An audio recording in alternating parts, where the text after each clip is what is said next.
magic begin? I do. Good morning, brothers. How are you all? Good morning. Or good evening, as the case may be with some of the folks watching us on YouTube Live. So this is our annual convocation of the Maine Masonic College. We've been doing this for, well, as long as the college has been around, so at least 20-something years. And my name is Luke Shorty. I am the chair of the Maine Masonic College, and Brother Brian Ellis will be also assisting us today as the vice chair of the college.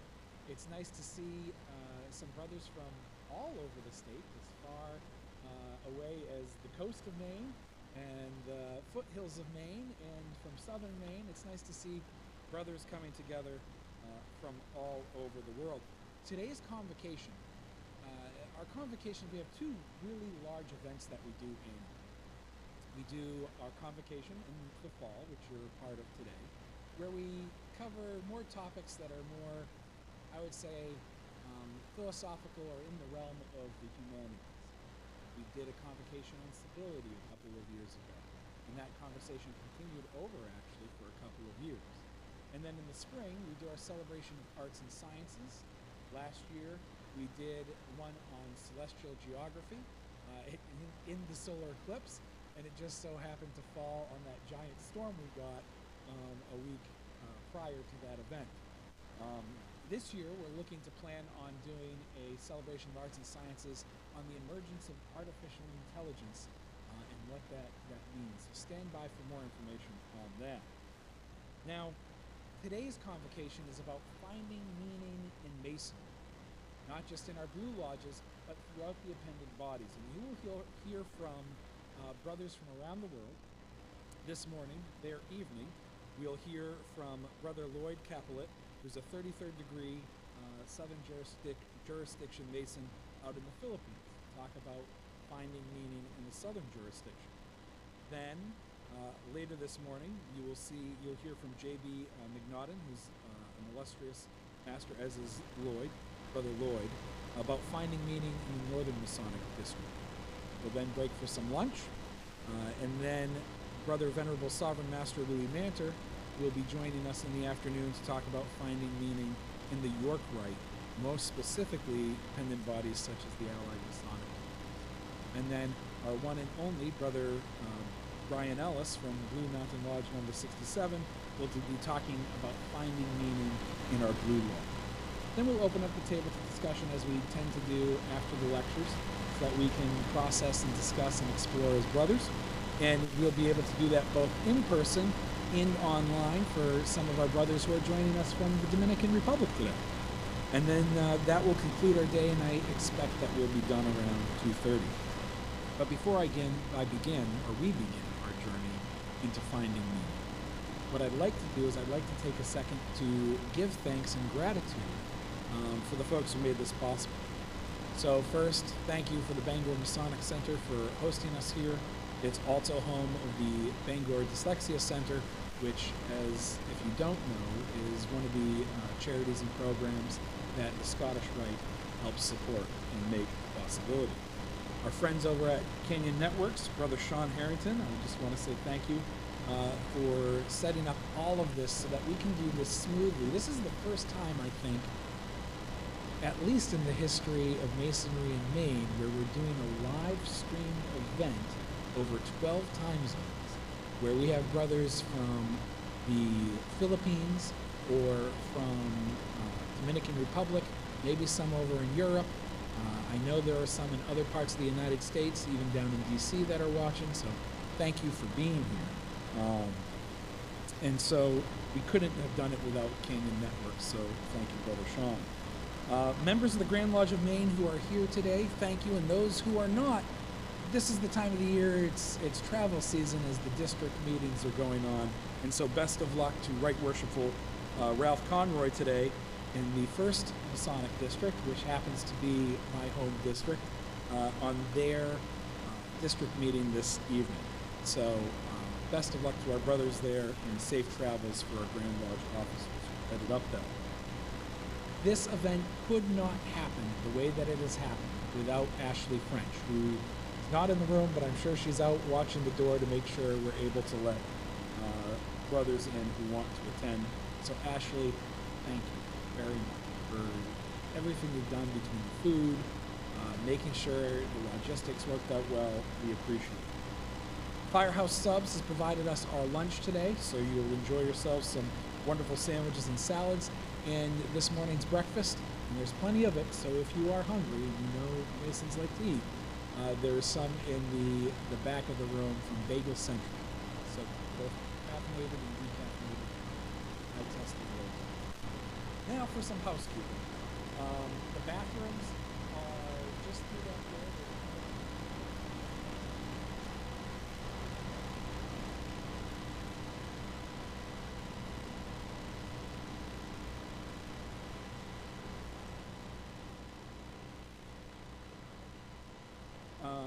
The other one that I want to mention, and I'll do this at the end of today's programming, is I'll let you know about the 5 or 6 other courses that are coming up between now and January that the Maine Masonic College is putting on. The place that you can find them, by the way, is, if you don't already receive this, the Maine Mason. On page 25 and 26 is entablature. The college puts a couple pages in the Maine Mason every edition, and you can find what courses are going on there.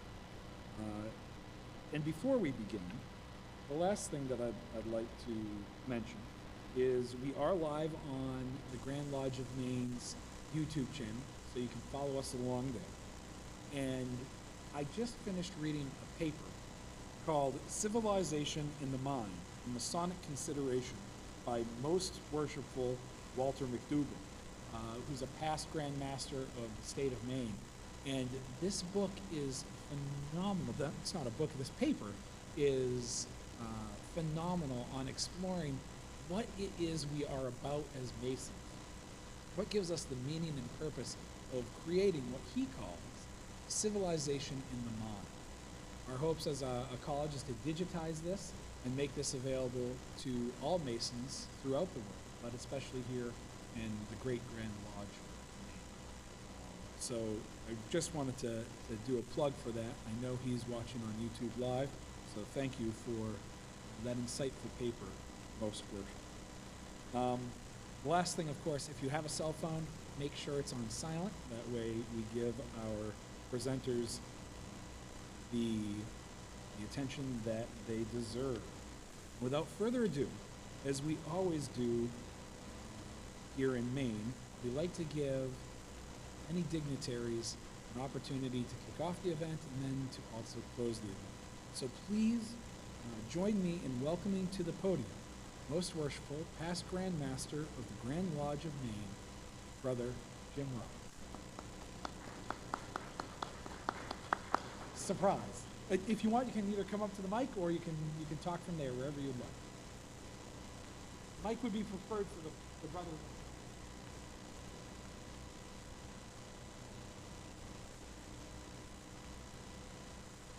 Well, thank you, Brother Shorty, and greetings and good morning to all of you today. I'm pleased to be here with you to share and to continue our further enlightenment in Freemasonry. And today's topic has a special meaning to me, and I know it does to you. I look forward to joining with you and expounding on that and developing our relationship as we go forward. So, again, thank you. Thank you for your support of the Maine Masonic College, and all of you out there watching us. Blessings be with you. Without further ado, Brother Shorty, I will return the podium to you. Thank you.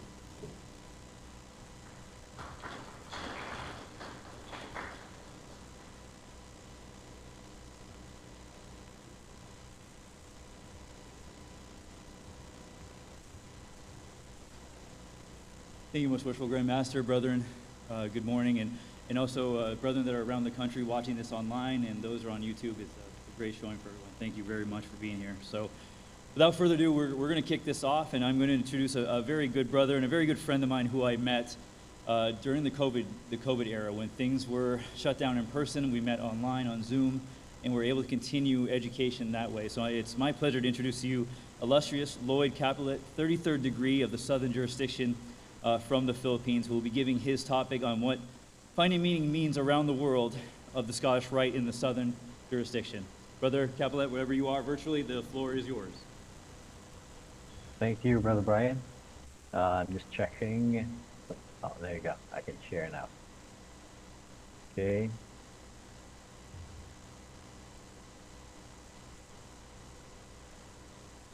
Give me a second, please.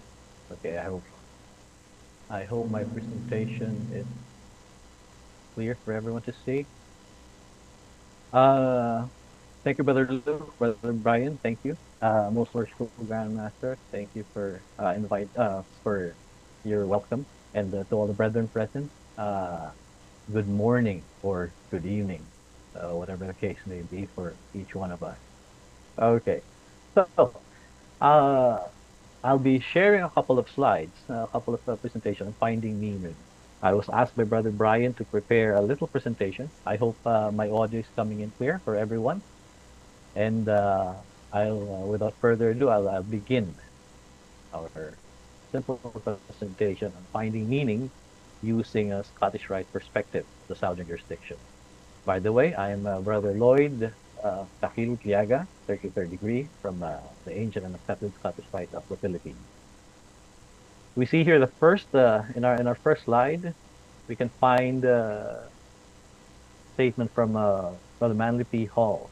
As gold exists in the dark earth long before the miner's pick bears it to the light of day, so all the truths revealed to man in the past and to be discovered by him in the future are eternal.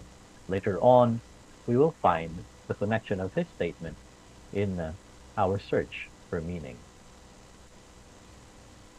The work at hand is no easy feat, for it requires deep meditation and a critical understanding of the factors that make up one of the grandest questions of our existence.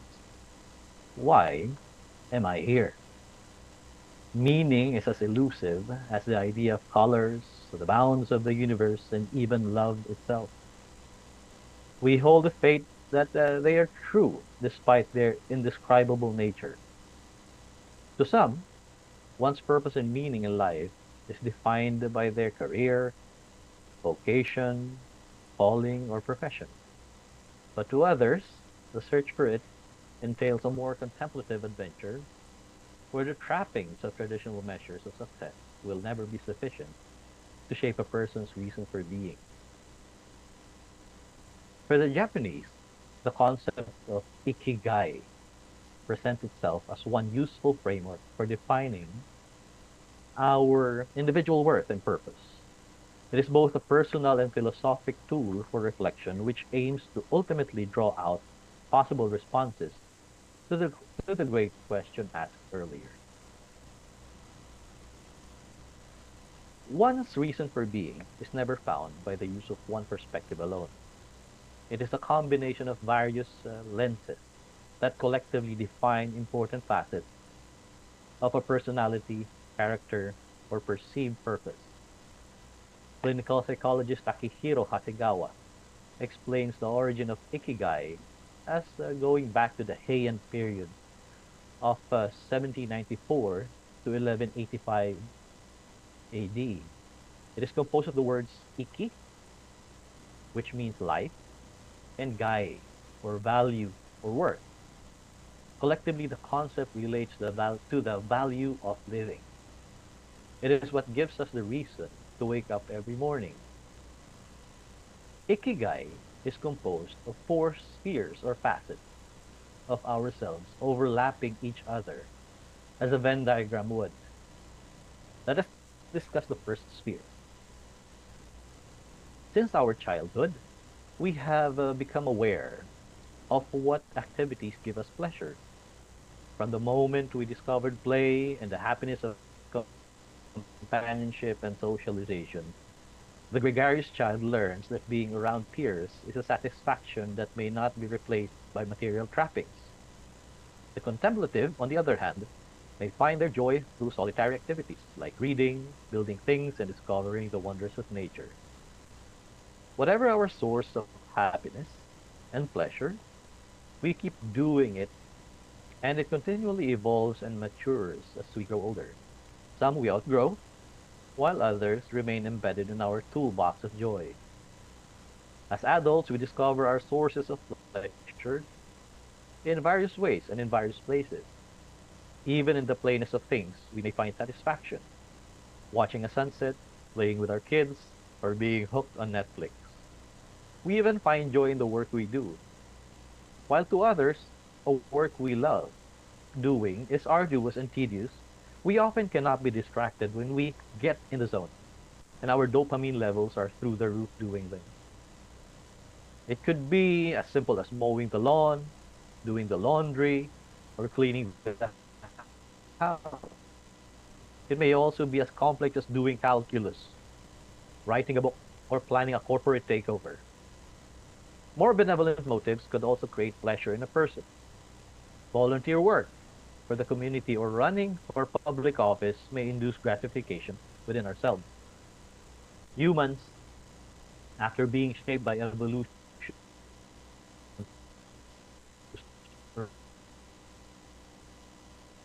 well, will always choose the most comfortable. This is a natural part of being an individual.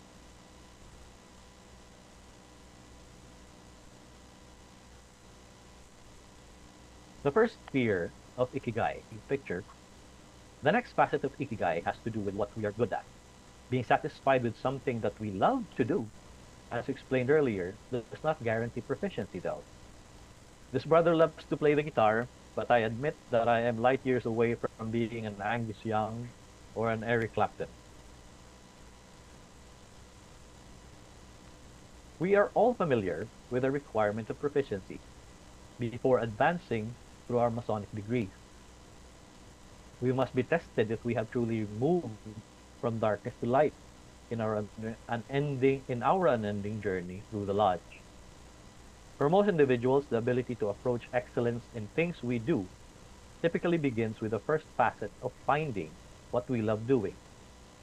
When we get acquainted with activities and tasks that give us pleasure, we begin to do them repeatedly because of the simple fact that we like doing them. After several repetitions, we get bored. That is the plateau stage, and we are left with two options: to quit and find a novel thing, or persevere with the hope that we can overcome the plateau. Outstanding performers choose the latter.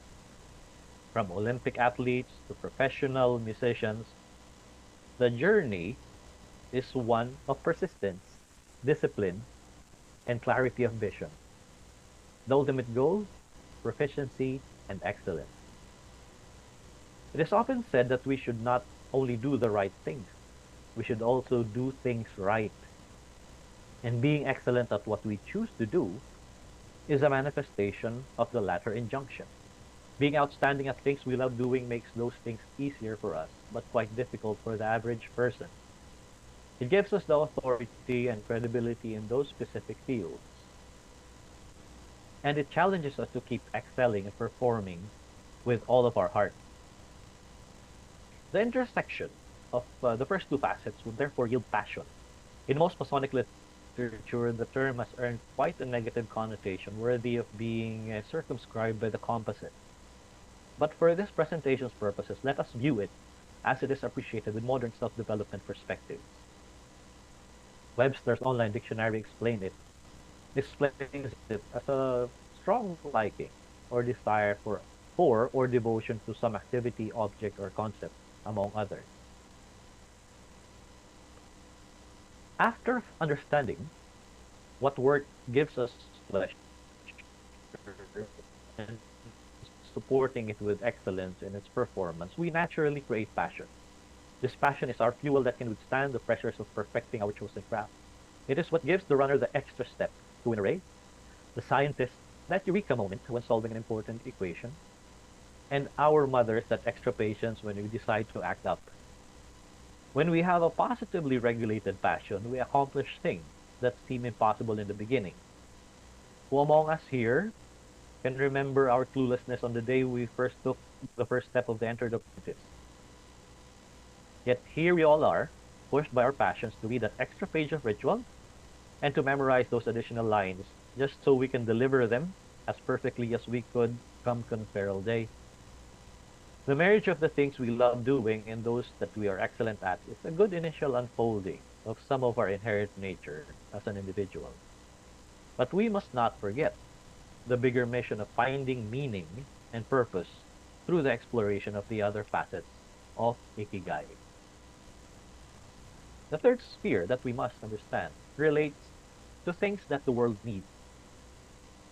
What does the world need? This question has hounded both Masons and the uninitiated for centuries. The great demands of the whole world can never be satisfied by any single benevolent act. However, the collective good that we bring to our fellow men creates impact that would have otherwise remained a tiny speck of an isolated expression of charity. Our dear brother Theodore Roosevelt addressed this issue eloquently when he said, "Do what you can with what you've got, where you are." So far, we have found the necessity to seek labors that give us happiness and understood that being good at it creates the better version of passion. With these two prerequisite spheres secured, we are now ready to step out of our self-serving, though not necessarily selfish, agenda, and to look beyond our personal interests. This is the beginning of charity, the beginning of love for others, the kind of love that recognizes our individual value as something that should be shared to people around us. As one of our three Masonic graces, charity will always hold a special place in our hearts. Nature has shaped us as animals, which by default are driven by the instinct of survival and the capture of the most amount of resources regardless of others' suffering. But love is a conscious decision to go against our primitive animal instinct and to care for another. Love or charity extends our interests beyond ourselves and urges us to ensure that our neighbor benefits from our labors as well. This social dynamic has been one of our greatest tools in thriving as a species on this planet. Selfishness has no place in a prosperous society. Charity and labor go hand in hand in lifting each other up to ensure the growth of a community. The best cobbler in the village may get paid, but his outstanding craftsmanship is his legacy of goodness to the people around him. Brother Benjamin Franklin discovered electricity and shared it with the world to illuminate our lives and power our industries. Without the ARPANET, the internet would not be created, and presentations like this would never, would not even be possible.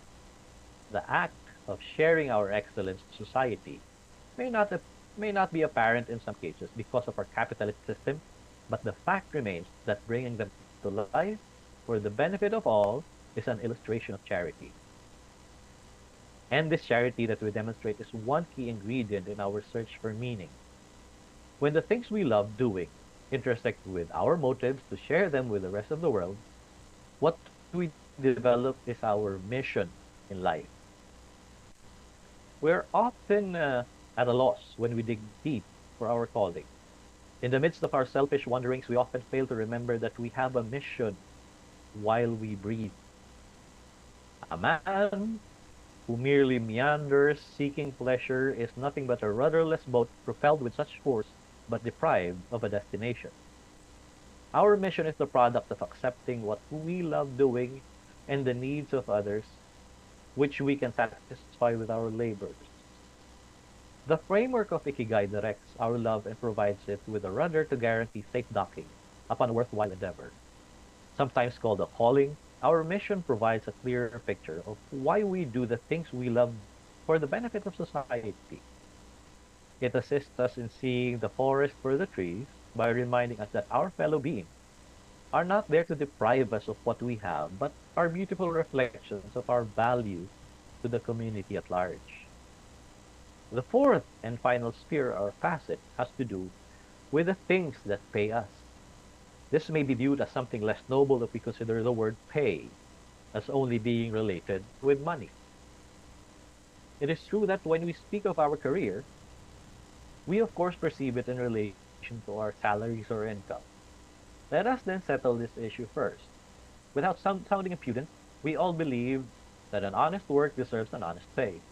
That is how it has always been, and that is how it should be at all times. We master our respective crafts to one day earn from them. We study, we train, we practice, and we practice some more. Only the reckless would go through this life without any plans of earning a living, be it through employment, business, or any legitimate enterprise. Our goal is the same: to acquire compensation for work done in service of others. This does not in any way diminish the value we put into our work. The pay we get merely represents its value to us and the rest of the world. In our Masonic jurisdiction, we are asked if we can provide for our family's needs when we petition for degrees. There is even a question on whether we have made provisions for them when we are called back to the celestial lodge above. This is a demonstration of how, excuse me, this is a demonstration of how important our wage is. Excuse me. I'll just get a glass of water.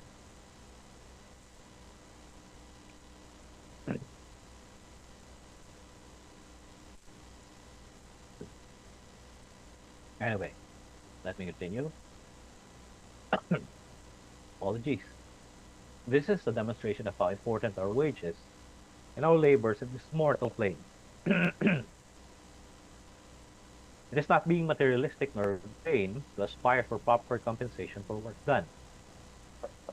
Since the facet on the skills that we pay overlaps both the sphere on what the world needs and what we are good at, there will be two intersections.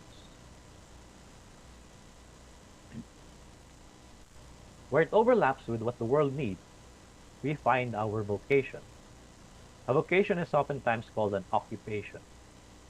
It is what we do for others in exchange of compensation. As workers and service providers, we answer the needs of clients, customers, and beneficiaries, and for these services we are paid. Day one of business class teaches us to never engage in any enterprise if we are not clear on the needs we are fulfilling. An assessment of what the market requires from us is the first step in planning what we shall deliver and how we will be remunerated for it. On the other hand, the overlap with what we are proficient with dictates our profession. Being a professional means being good or qualified in a specific trade or craft. The operative word here is proficiency. We get paid by the degree of our expertise in our chosen skill set. So if we perform an inferior job, we should not demand a good pay. What we deliver as professionals is commensurate with the value we receive from those receiving our services. Our aim, therefore, is to be good at what we do, always giving our 100% to be worthy of our perceived value to others. In the center of all these intersections is our ikigai. The balance of all the facets we have so far discussed defines our purpose in life. From the degree of happiness that we experience when we do something, to honing our skill sets, and to the identification of what our community needs and how we get compensated for it, we find our reason for being. Oftentimes, the source of our anxiety and depression stems from the vagueness or opacity of any or all of these spheres. We get lost in life because we do not know well enough we do not know ourselves well enough to deal with our own existential questions. The succeeding portions of the presentation will utilize the concept of ikigai as a framework in studying related excerpts from the seminal work of Grand Commander Albert Pike, 33rd Degree, that direct our reflections in our search for meaning. His book Morals in Dogma has been instrumental in shaping the character and pedagogy of the ancient and accepted Scottish Rite of the Southern jurisdiction.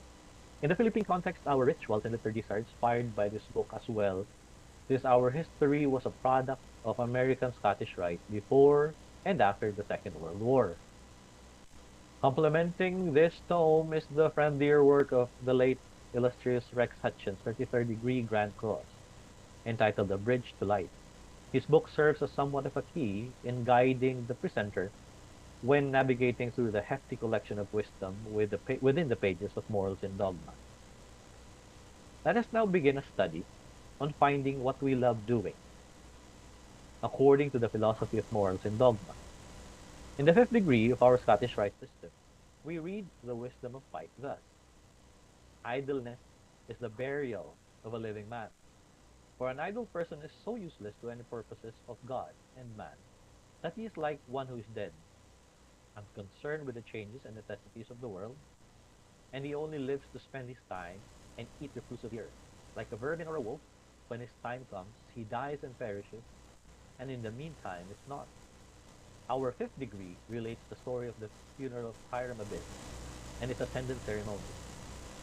One of the philosophical lessons inculcated by the degrees is the perception of death. When viewed from a philosophical perspective, death here is not merely presented as the demise of the physical body. Juxtaposed with our appreciation for the value of labor as masons, we are presented with the absence of human exertion and the application of oneself. Spice explains that idleness and indolence are similar to death, for our loss of purpose are similar to death. Our loss of purpose to society would eventually render us dead in the grand scheme of things. Another excerpt from the fifth degree, Perfect Master explains: to sleep little and to study much, to say little and to hear and think much, to learn that we may be able to do and then do earnestly and vigorously whatever may be required of us by duty and by the good of our fellows, our country, and mankind. These are the duties of every Mason who desires to imitate the Master. Duty and the good of our fellows is somewhat related to the third sphere we discussed in introduction. But the desire to imitate the goodness of our Grand Master Ironwood is also a motivation for the conscientious duty. Upon discovery of a thing we love to do, be it as simple as exercise, or an important endeavor, discovery lies so deep, we often are absorbed in our focus on one.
An eternal enemy, to attack and subdue him, and make order of him.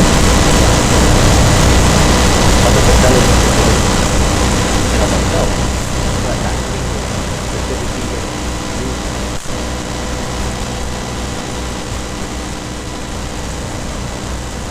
It might as well be rest out of the world, but of God.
knowledge acquired in one generation being transmitted to subsequent generations.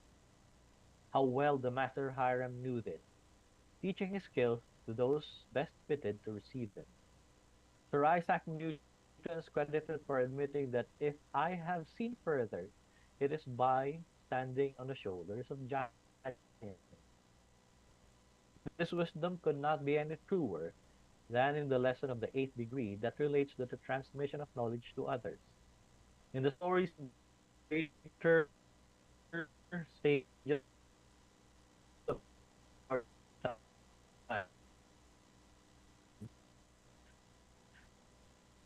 those that benefit from this sharing of light, that as the smartphone we use humblest of transmission of knowledge and wisdom should be recognized as a piece of a greater advancement of society. A mother who teaches a child, an elder in a tribal community that keeps local customs alive, or an inspirational family figure all contribute to the grand perpetuation of a silent but collective wisdom. However, to transmit knowledge and wisdom, proficiency is necessary. The information we pass on to the next generation must not be inferior in character and should withstand the tests of truth, logic, and usefulness. To perfect a craft, one must constantly practice and execute. Only through our constant use of the chisel and mallet can we perfect the rough ashlar given to us by deity. First, patience is necessary, for it takes time to learn new things. Athletes do not go to top spots overnight, for it takes years of blood, sweat, and tears to approach an impeccable form and execution. There's also the need for persistence, because it takes hundreds of failures to achieve a single victory in any enterprise. By trial and error and the subsequent learning that entails, we learn to adjust our course and self-correct. Finally, there's the element of sacrifice. Businesses call it opportunity cost, but it simply means the dedication we invest to focus on something, to the denial of all other things. We trade things off in order to optimize benefits as we define them. This means that the extra hour we put into the practice of a craft may mean us missing other important life events. This is sacrifice, and it should always be worth the price we pay. There are no shortcuts to proficiency. We have to do the hard work. But once we achieve the confidence and effectiveness to deliver a job, we must be open to sharing it to the world. The word master in our title as Masons requires of us the willingness and ability to teach, to transmit knowledge, to spread wisdom. This leads us to another degree in the Scottish Rite, the 12th degree Master Architect. Among its many lessons, it teaches us to seek wisdom through knowledge. These two concepts may appear synonymous at first glance, though their true meanings are worlds apart. Through knowledge, one can build an atomic bomb, but wisdom would be there to constantly ask if it should be used in the first place. Both are important, but wisdom depends on knowledge to develop through time and experience. Pike further expounds on this discussion thus: the difference among men is not so much in their nature and intrinsic power, as in the faculty of communication. Some have the capacity of uttering and embodying in words their thoughts. All men more or less feel these thoughts. The glory of genius and the rapture of virtue, when rightly revealed, are diffused and shared among unnumbered minds. Despite our varying capacities to express our individual genius, all men have thoughts that, when properly nurtured and scattered, can help numberless peoples.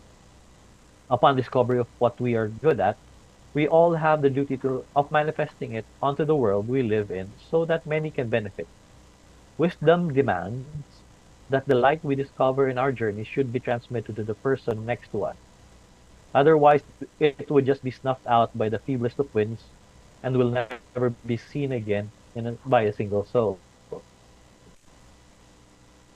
An excerpt from the 12th degree also describes how we as humans often do not realize the divinity of our intellect when applied fully.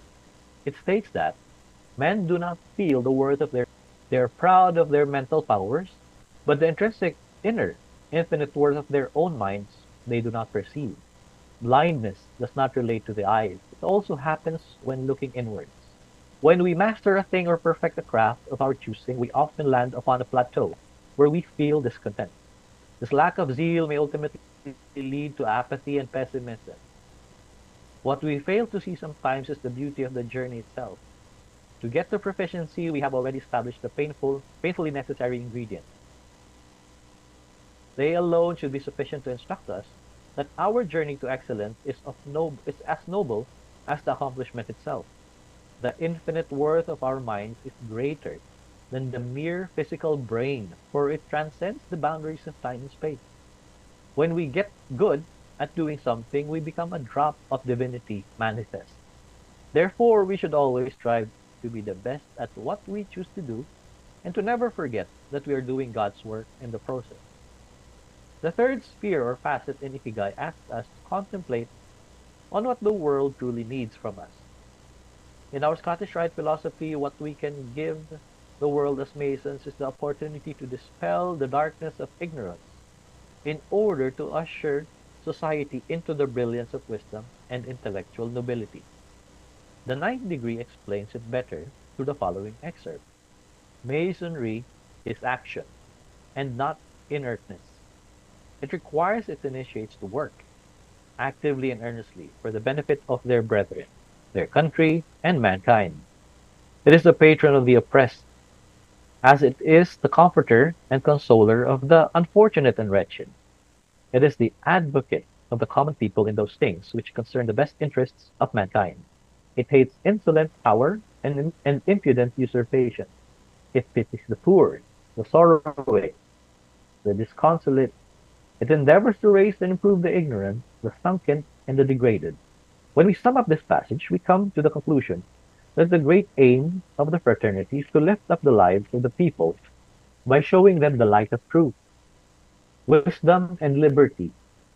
The Mason is tasked to battle ignorance, fanaticism, and tyranny.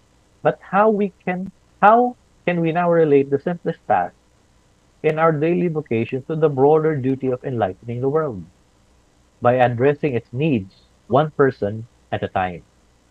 There is no such thing as a minuscule contribution or grand mission of serving everyone. From the cup of coffee served to a customer to the life-saving operation performed by the surgeon, all acts of sharing oneself is a reflection of our care for one another. They are demonstrations of identified needs and our choice to satisfy them. By our work, we are contributing to the elevation of the lives of all people around us. The daily battles fought by those suffering are made more bearable because of our positive actions that alleviate their lives. And when life dishes out our own share of tribulations, we are assured that someone somewhere cares for us and looks after our needs, however indirectly it may seem. With the gifts given to us by DT, we are directed to apply them unto the practical concern of the material world as well. As above, so below. What we do here on our moral plane is reflected upon the glorious facade of the celestial lodge above. The wisdom we possess, however divine, must have its counterpart manifestation in our physical existence. This lesson is supported by the following words from the ninth degree. The natural work of Masonry is practical life, the use of all the faculties in their proper spheres and for their natural function. Love of truth, justice, and generosity as attributes of God must appear in a life marked by these qualities. That is the only effectual ordinance of Masonry. The natural form of Masonry is goodness, morality, living a true, just, affectionate, self-faithful life from the motive of a good man. It is loyal obedience to God's law. The motive of a good man is mentioned here as having the characteristic of the natural form of Masonry that expresses goodness. It also must possess morality and the intent to live a true, just, affectionate life that is self-faithful. But why do this? But why do this to begin with? Because these earthly virtues are the material reflection of the divinity of the Creator's love. Though we can never humanly decipher the word of God, we approximate it by practicing a genuine love of truth, justice, and generosity. The third facet of Ikigai is guided by these lessons when contemplating on the needs of the world and how we as mere mortals can satisfy them for our fellow men. Our faculties as human beings are tools when applied correctly, tools that make us more sensitive to the cries of the hungry and the pains of the downtrodden. This is how we identify others' needs as Masons. We put ourselves in their shoes before we take stock of what we can offer, thus first securing empathy. From our simple acts of service, we are making true the lessons of the ninth degree, or Ilu of the Nine. Additionally, we learn from the 28th degree Knight Commander of the Temple that Masonry is practical. I am certain that some of us here are familiar with the story of Constance and his nightly vigil. It ends with him abandoning his post, only to be discovered eventually that he did so to respond to the call of his people for aid and succor. As a result, he was made a knight commander and praised for his practical expression of the greatest lesson of love for others. It is helpful to note the following passages from Origin Dogma. The Mason is not only a moralist and a philosopher, but a soldier, the successor of those knights of the Middle Ages who, while they wore the cross, also wielded a sword and were the soldiers of honor, loyalty, and duty. Though it is true that the Mason must also be a philosopher and a champion of morality, he must never forget that he is an agent of practical concerns as well.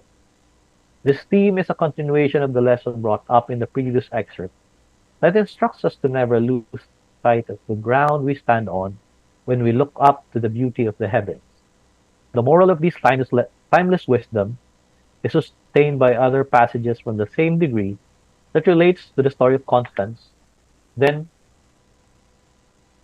who then questionable abandonment of his initiatory vigil. Pike said, "To the performance of duty and acts of heroism, you have devoted yourself, my brother, by becoming a knight commander of the temple, soldier of the true and of loyalty, protector of purity and innocence, defier of plague and pestilence, nurser of the sick and barrier of the dead, knight preferring death to abandonment of the post of duty. Welcome to the bosom of this order." This statement clearly enumerates the practical application of the virtues expected of a true knight commander of the temple. In choosing to protect purity and innocence, Constant left his symbolic vigil. For he realized that the price he may pay for stubbornly coveting the honor of being dubbed a knight was far too hefty. Nothing was worth more to him than to serve the needs of others when he is called to do so. A true knight, knightly virtue that greatly supersedes any earthly accolade. Commensurate compensation for work done is the fourth and final facet of Ikigai. Again, Morals and Dogma provides us with the useful insight on how Scottish Rite philosophy intersects with this old Japanese wisdom on our side of the globe. In the sixth degree, we learn the reward comes to those who exercise zeal and fidelity. Also called confidential secretary, this degree instructs us thus: we are not born of ourselves alone, and our country claims her share, and our friends their share of us. As all that the earth produces is created for the use of man, so men are created for the sake of men, that they may mutually do good to one another, sometimes by receiving, sometimes by giving, and sometimes to cement human society by arts, by industry, and by our resources. This passage shows us that all of us are connected in so many ways, whether directly or through channels not even the wisest men can imagine. It also explains to us that since our lives are intertwined, it follows that what we do in life we share to others. The purpose of our creation was to make a difference in the lives of others and to help them improve their own lots. As a consequence of this interconnectedness, we create a free market of benevolence and charity among ourselves. Some give, others receive, and vice versa.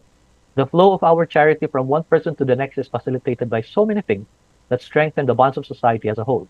They may be in the field of the arts when we share our creative gifts to the world. The relationship can also be manifested in the commerce and industry of man, whereby producing products or delivering services, we participate in the great exchange of ourselves across the various areas of free trade.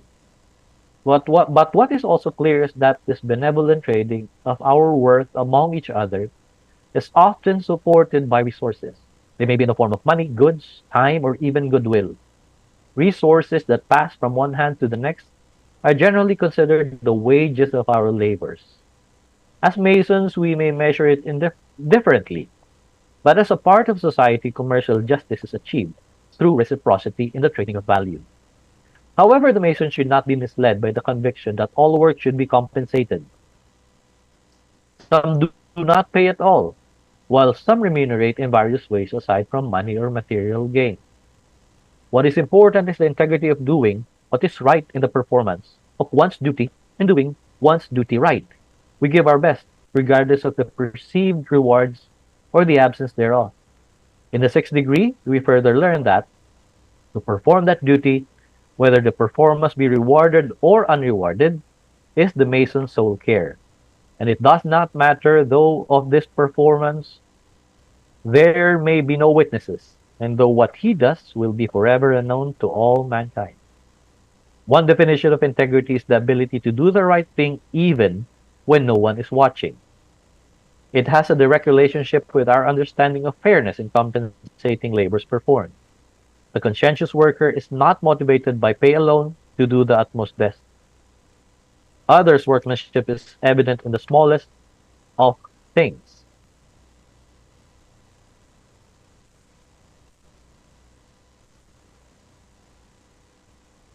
One's workmanship is evident in the smallest of Japanese items, for example, challenging us to always aim for quality, regardless of reward. Of course, pay is necessary for us to survive and thrive, but our imprints on this world must be guided by an inherent urge to approach excellence at all times. Our legacy is defined by how we respect our own values through outstanding outputs and the usefulness of our contributions to the welfare of society at large. This leads us to the final excerpts related to integrity in our work. It relates to the wisdom proclaimed in the 15th degree, Knight of the East, when fidelity to trust, honor, and duty was exemplified. It is the motionless and stationary that most frets and impedes the current of progress.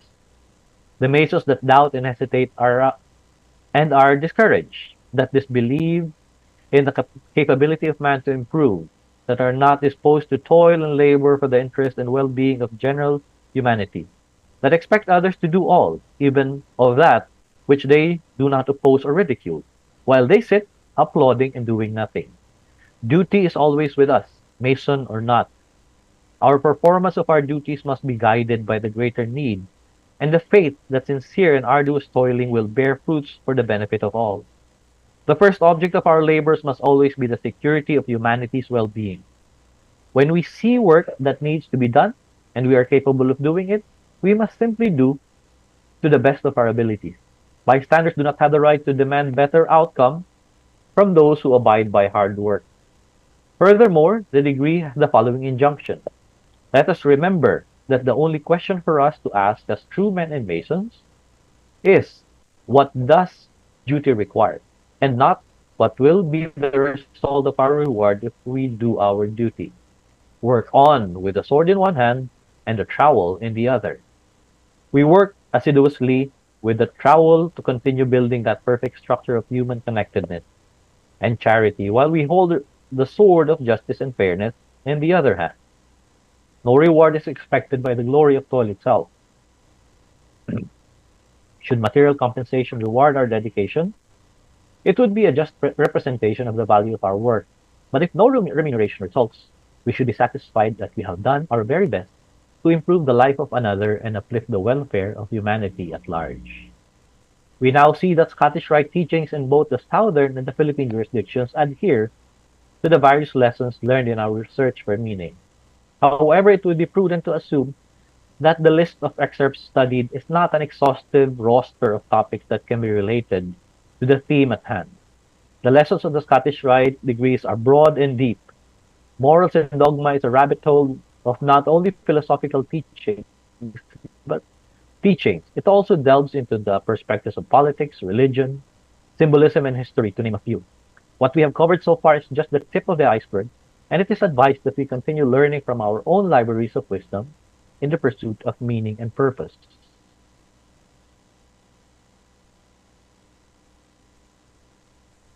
There are various takeaways from our brief presentation passed from our ancient predecessors to Masonry. Though different Masonic rites view the question of meaning and purpose with such colorful varieties, there are similarities that may be extracted from our experiences as Masons, professionals, and members of the community. One lesson we learned today is that man has always searched for meaning. As a sentient species, we were gifted with the ability to look into ourselves and find our place in the environment where we exist. For the Japanese some centuries ago, meaning and purpose are found through the intersection of the things we love doing. Those where we are good at, things the world needs, and those that may provide livelihood. For Western thinkers like Albert Fife, the approach was not very different. By studying the depths of our introspection, he provided us with, with a thesis on how we find our place in this world. Some of them coincide with the frame of ikigai, while some do not. Another learning is that there are common threads in our search for meaning regardless of culture and the vast generational divides. We have seen only two frameworks today that approach the same questions on meaning, yet we can come to the conclusion that they are essentially analogous. Wisdom transmitted deliberately or otherwise may take different forms, but the spirit will remain the same. Finally, we are reminded that meaning and purpose do not find the idol. We must work actively to find ourselves in the midst of ourselves. The Mason is familiar with the apotheosis of work. When a lodge is open, it is considered at labor. And when a gathering is concluded, we say that our labors have ceased. Many of our lessons in the lodge pertain to the espousal of labor, for inertness and indolence are the opposite of the active powers of creation. How we interact with work, therefore, largely contributes to our search for meaning and purpose. With that, brethren, I conclude my presentation. Thank you.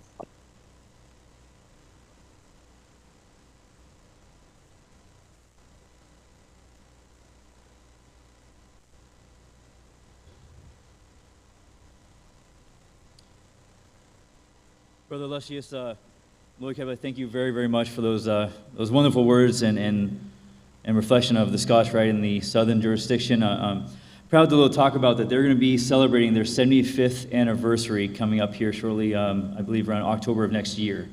So Masonry in the Philippines is growing, and it's growing in numbers that I think is very, very impressive as they go through. So I'm going to open the floor real quickly for any comments, remarks, questions that you may have for Brother Lloyd if he's still on, or just any discussion before we introduce our next speaker. What did you think? I can talk forever, so I mean, if anybody else wants to, by all means.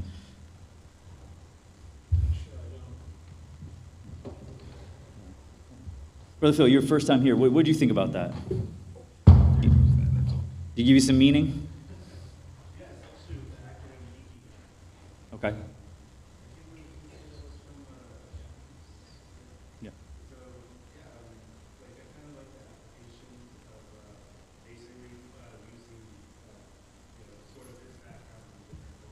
Especially being from the Philippines and just taking that kind of Eastern tradition or mentality or background and having applications from that to Masonry. You see a lot of what would you say, transference between, different sort of ideologies and how they can apply in your own way to Masonry and how they relate to Masons around the world.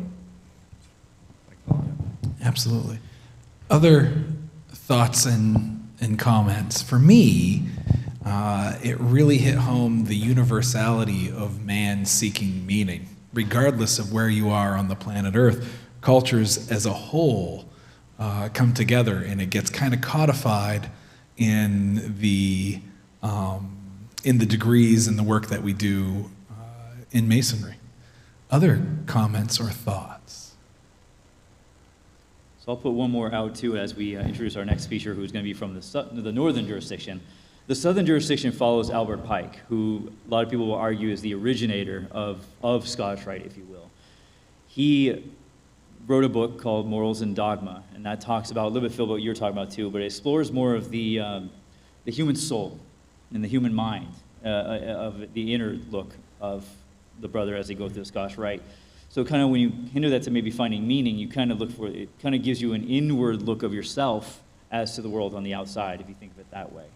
And so as our next speaker will talk about the northern jurisdiction, you're going to see maybe differences, maybe you'll see similarities between the two Scottish rites, but that's why we're here today, to look at those comparisons. So if we are all set, and Brother Lloyd, I don't know if you're still here again, thank you very much, brother, if we're set for our next speaker. Thank you, brothers. Yeah, Brother Lloyd, again, yeah, thank you very much, brother, thank you. On behalf of all of us at the college, thank you so much. I know it's late there, but thank you, and we'll see you again.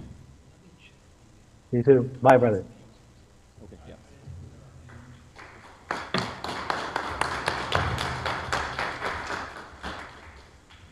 So are we all set for our next one?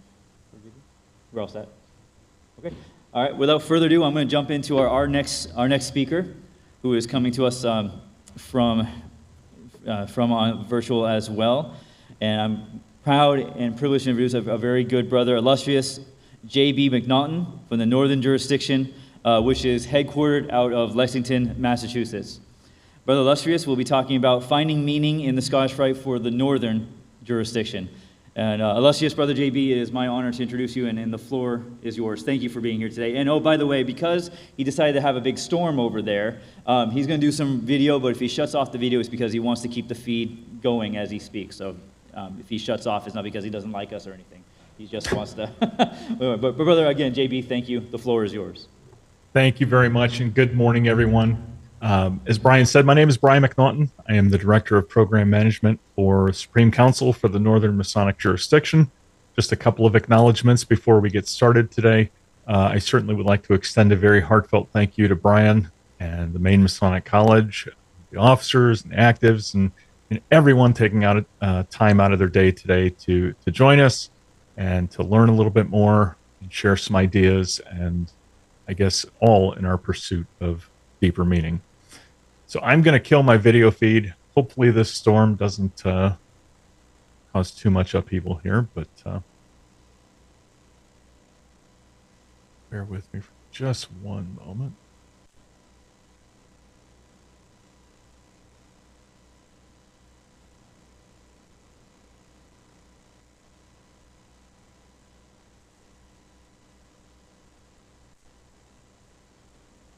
There we go. So for today, talk I'd like to give is on the concept of finding meaning. Brother Lloyd covered various aspects of that, but the overall premise of finding meaning is exploring the process and discovering purpose and fulfillment in our lives and in the fraternity, and that by understanding the builder's spirit and mindset and managing our expectations, we hope to more clearly define and pursue a member experience that opens the doorways to deeper meaning, enjoyment, and personal satisfaction. A lot of what we cover today really isn't magic. It's not rocket science. It is truly an approach to mindfulness in our daily lives that, when practiced consistently, can help anyone in their path of finding meaning. Just to share a little bit about myself, I mentioned to you that I'm the Director of Program Management. It is my absolute joy on a day-to-day basis to be able to work with and develop and support a lot of our member development programs in the NMJ. I'll share a little bit about those later on in the program. I have been with Supreme Council since 2013, and I actually have a degree in marketing and management. And in a former life, I worked in criminal justice, law enforcement, and government defense contracting as well. Pretty exciting stuff, right? Fraternally speaking, I am a past master. I sat in the East in 2004 and 2006. I'm a past thrice potent master, treasurer, and secretary for the Valley of Fort Wayne, and I am an active member from the state of Indiana. I am married with two sons. I've got a 15-year-old and a 12-year-old, In my spare time, when I'm ever able to carve some of that out, I do enjoy playing music, all things space and astronomy. And I actually have a very strong passion for building things, and that's going to factor into our discussion today. So I mentioned that I have a love of things of space and building things. So it may not come as a surprise that when I saw that Lego had a few sets related to NASA, I really wanted to grab these and add them to my office. And one of my first builds actually was the Artemis Space Launch System. And as I started out and opened it up, I saw that there were 27 or more bags of pieces and parts. You know, it was 3,600 pieces. And I was overwhelmed. That's a lot. How do you make sense of all that? And so on a random Friday night, I had the time and the desire to build it. And I set for myself a goal to get this built. You know, and thankfully, they include, you know, with everything, an instruction manual. And this thing had to have been 350 pages or more to help you along the process. And all said and done, I would say it probably took me well over 9 hours. And I also have to note too, I did add the extra special nerd light kit too, because hey, if you're going to spend 9 hours, you got to make it right. But this actually now sits in my office, and I'm able to look at it with a deep sense of pride, accomplishment, and achievement. I also mentioned that I'm a big fan of space and space exploration in general. Everything from NASA's Mercury, the Gemini, Apollo, Space Shuttle, Artemis programs. I often will sit and reflect on the individuals that dared to dream and what they were able to achieve. The background image was a photograph taken on Apollo 8 titled Earthrise, all the way to the landing on the moon with the Apollo 11 mission.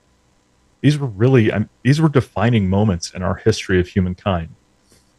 These individuals combined their unique knowledge and their skill sets, their dreams and visions, and they build a legacy that is pretty remarkable when you think about it. But at the heart of it all, I think that these explorers shared a common characteristic. And I think that they all had the spirit and mindset of a builder, which I believe is central in the pursuit of our finding meaning in our lives, our professions, and our fraternity. And so what do I mean by that? The spirit and mindset of a builder. I describe it as the desire to explore, create, or build in the pursuit of deeper meaning and understanding in life and its mysteries. Having the humility to look inward and assess strengths and weaknesses for personal growth. An intimate understanding of the tools and resources that they possessed and those available to them. Also setting and pursuing their goals. An eagerness to increase their knowledge and skill sets and identify areas of deficiency. There was a great example of this, and I'm not sure if you've seen it, but I'm a big movie guy as well. But in the movie Hidden Figures, it was a movie about one of the notable figures was Katherine Johnson. She was a noted NASA mathematician, but NASA had huge dreams and goals. And as they went through this process, they identified that there were things that they didn't fully understand and that they needed to learn. And so they actually went through this process and they created new approaches to math to be able to calculate some of those orbital insertion trajectories for the Mercury program, building towards the eventual Apollo program. And then finally, establishing or finding purpose and using that to build a legacy. And these individuals did that not only for themselves, but for humankind. And through all of it, they found profound meaning and personal satisfaction in their work. So again, let's explore this concept of the spirit and mindset of a builder a bit further. To summarize again, a willingness or desire to explore, create, or build in the pursuit of meaning, self-assessment or understanding of our needs, understanding and using our tools and resources, setting and pursuing our goals, and our willingness to increase our knowledge and skill sets, and then ultimately establishing purpose and finding meaning. So to help describe this process in action just a bit more clearly, I'd like to pose a question to each of you. And it's one that I often will pose to family and friends and members and officers to kind of help them think through the steps that they're taking to approach a particular problem or issue. If, returning back to the Lego, if I were to place an equal pile of Lego bricks and parts in front of each of you, what would you build? It can be anything you want, but you might stare at me with a bit of a blank look. Maybe you don't want to build anything right now. Maybe you didn't sleep well. You might have had an argument before coming here this morning. Maybe there's just too many irons in the fire. You might just not be in the right mindset for this right now with all the distractions of life.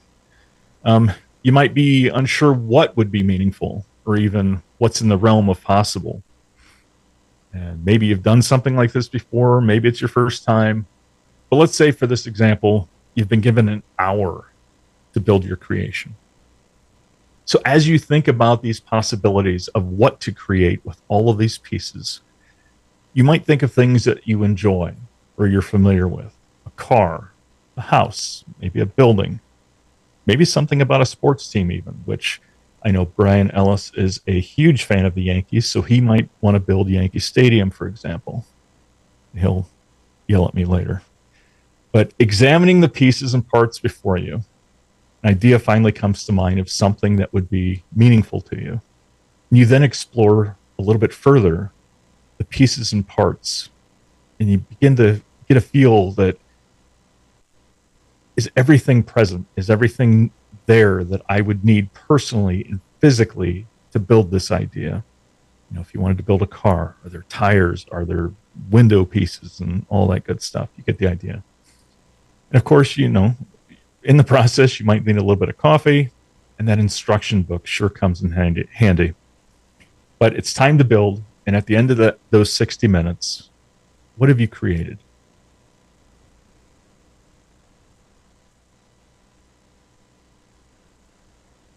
So when I talk to members that are struggling with their member experience or they're unsure of what to do or how to go about discovering deeper meaning and personal satisfaction within the fraternity, I kind of ask them the same question. What would you build? And essentially, what did you hope for from the fraternity and what have you done to pursue that? And I believe that the spirit of the builder, or that desire to explore, create, or build something, whether physically, intellectually, or spiritually meaningful in our lives, is a commonality amongst each of us as we approach the door to Freemasonry, or the Scottish Rite, York Rite, or any of the Masonic bodies. You know, maybe we weren't quite sure what it was that we wanted to build, or maybe we didn't understand the tools and resources available to us, but I think we sensed that this was a place where we could learn how to do it together and with others. So in the context of Freemasonry, if I laid all these pieces and parts, everything in the fraternity, and combining those with all of your personal knowledge and skills, I'll ask the question to you again, as I do to our members that are maybe struggling a bit to get started. What would you build? I've thought about that question a lot over the years, actually. I grew up around many Freemasons, and I looked up to them as men that I wanted to be like, and I was able to see the enjoyment and the meaning that they had gotten out of the fraternity. So when I joined, I gained a deeper understanding of their foundations, but I wondered at times, is there something that I'm missing here? Where is the deeper meaning in all of this? And so in a way, I guess you could say that it kind of felt at times that I was standing there. I had a fully stocked bag of tools, if you will, but I still wasn't quite sure what to do with them. And much like those 3,600 pieces I mentioned earlier, the rocket wasn't going to build itself. And so the builder spirit was there, but I acknowledged to myself that I needed some extra help to expand the builder's mindset, to more clearly define what it was that I could, or even what I wanted to build, the resources I was lacking, and how I can improve upon them, and begin to set those personal goals to help start building something truly meaningful.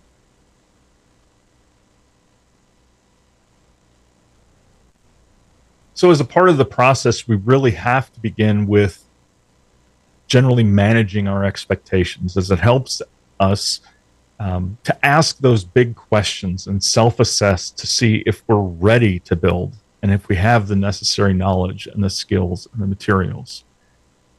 Understanding our needs. Are we of the proper personal space and mindset to be able to effectively build right now? On our tools and resources, what knowledge and skills do we possess? What additional resources are available to us? Do we understand them? Do we have everything that we need to build our vision? Are we missing anything? And our goals and objectives, that, you know, through understanding and managing those personal needs and those tools and resources, we're able to better define the things that we want to build and to solidify the goals needed to get there. And then ultimately aiming towards that goal, that finding meaning of putting together all those pieces and those parts as we begin to build and in the process. So I mentioned to you about that question about what would you build with those members struggling with their experience. And I think Lloyd touched on this a little bit, but as a concept, I really try to explain to them and get them to understand that not everything in Freemasonry and the Scottish Rite and York Rite and other bodies, it's not going to come to us pre-assembled, and it's not going to be built for us. And so to pursue and find meaning and personal satisfaction, it is going to require of us, you know, some reflection and some thought and work on our part.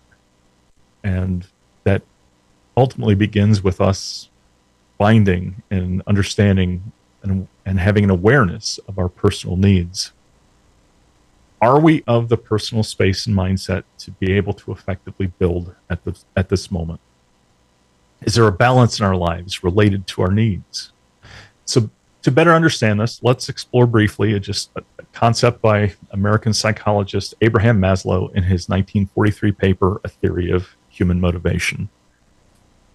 Dr. Sal McLeod, PhD, University of Manchester, described that according to Maslow, human needs were arranged in a hierarchy, with physiological survival needs at the bottom and the more creative and intellectually oriented self-actualization needs at the top. Maslow argued that survival needs must be satisfied before the individual can satisfy the higher intellectual and spiritual needs. The higher up the hierarchy, the more difficult it is to satisfy those needs. The higher needs become increasingly intellectual and long-term, rather than physical and short-term needs. So what happens to us when something lower on the hierarchy falters? This is an example, I guess, one that we might all be able to relate to, that going to your job after a night of not sleeping well. Maybe it didn't eat well. Maybe your clothes are a wrinkled mess or whatever. But are you really able at that point to do your best work? Our focus, our interactions might be a bit strained. We might be a little bit more distant, cold. Just doesn't feel like we're firing on all cylinders. And all of this can become a bit of a tug of war between our wants and our needs. We might want to try to do all the things and do them right away. And what happens? And I think we all have maybe either experienced it or we've seen others go through burnout. It's a very real possibility. So until those basic needs are understood and they're satisfied, are we truly ready or able to build? The process of understanding our needs allows us to take a broader look as well at the overall balance in our lives between work, family, and ourselves. There's a great analogy in the service industry as well as theater and music and elsewhere called good, cheap, and fast. Pick two. Good and cheap won't be fast. Fast and good won't be cheap. Cheap and fast won't be good. So what happens when we have so much going on that we kind of are forced to pick between two of those? Work and family, family and ourselves, so forth. I've been there, and maybe you have as well. One of them begins to suffer, and we kind of find ourselves dropping back down Maslow's hierarchy, trying to pick up pieces and make things right again. I think we all could relate at times when work is crazy and life is crazy and kids are involved in sports and activities, and the next thing you know, you begin to feel and understand that you're neglecting the self and your personal well-being. Or maybe it's at times when work and fraternity begin to overshadow the needs of the family. Of course, I mean, a lot of this can be managed on the short term, but for the overall long-term happiness and balance in our lives, we really are going to need to make some adjustments to that before something really goes south on us. The 24-inch gauge, one of our working tools, details this concept beautifully in the Entered Apprentice degree. And it's a pretty poignant reminder of the need for balance and for each of us to take the time to understand our needs and to quickly address and rebalance any issues before more serious problems begin to occur. And so this mindfulness habit or practice is part of the builder's mindset, and it truly is a necessary tool for us as builders.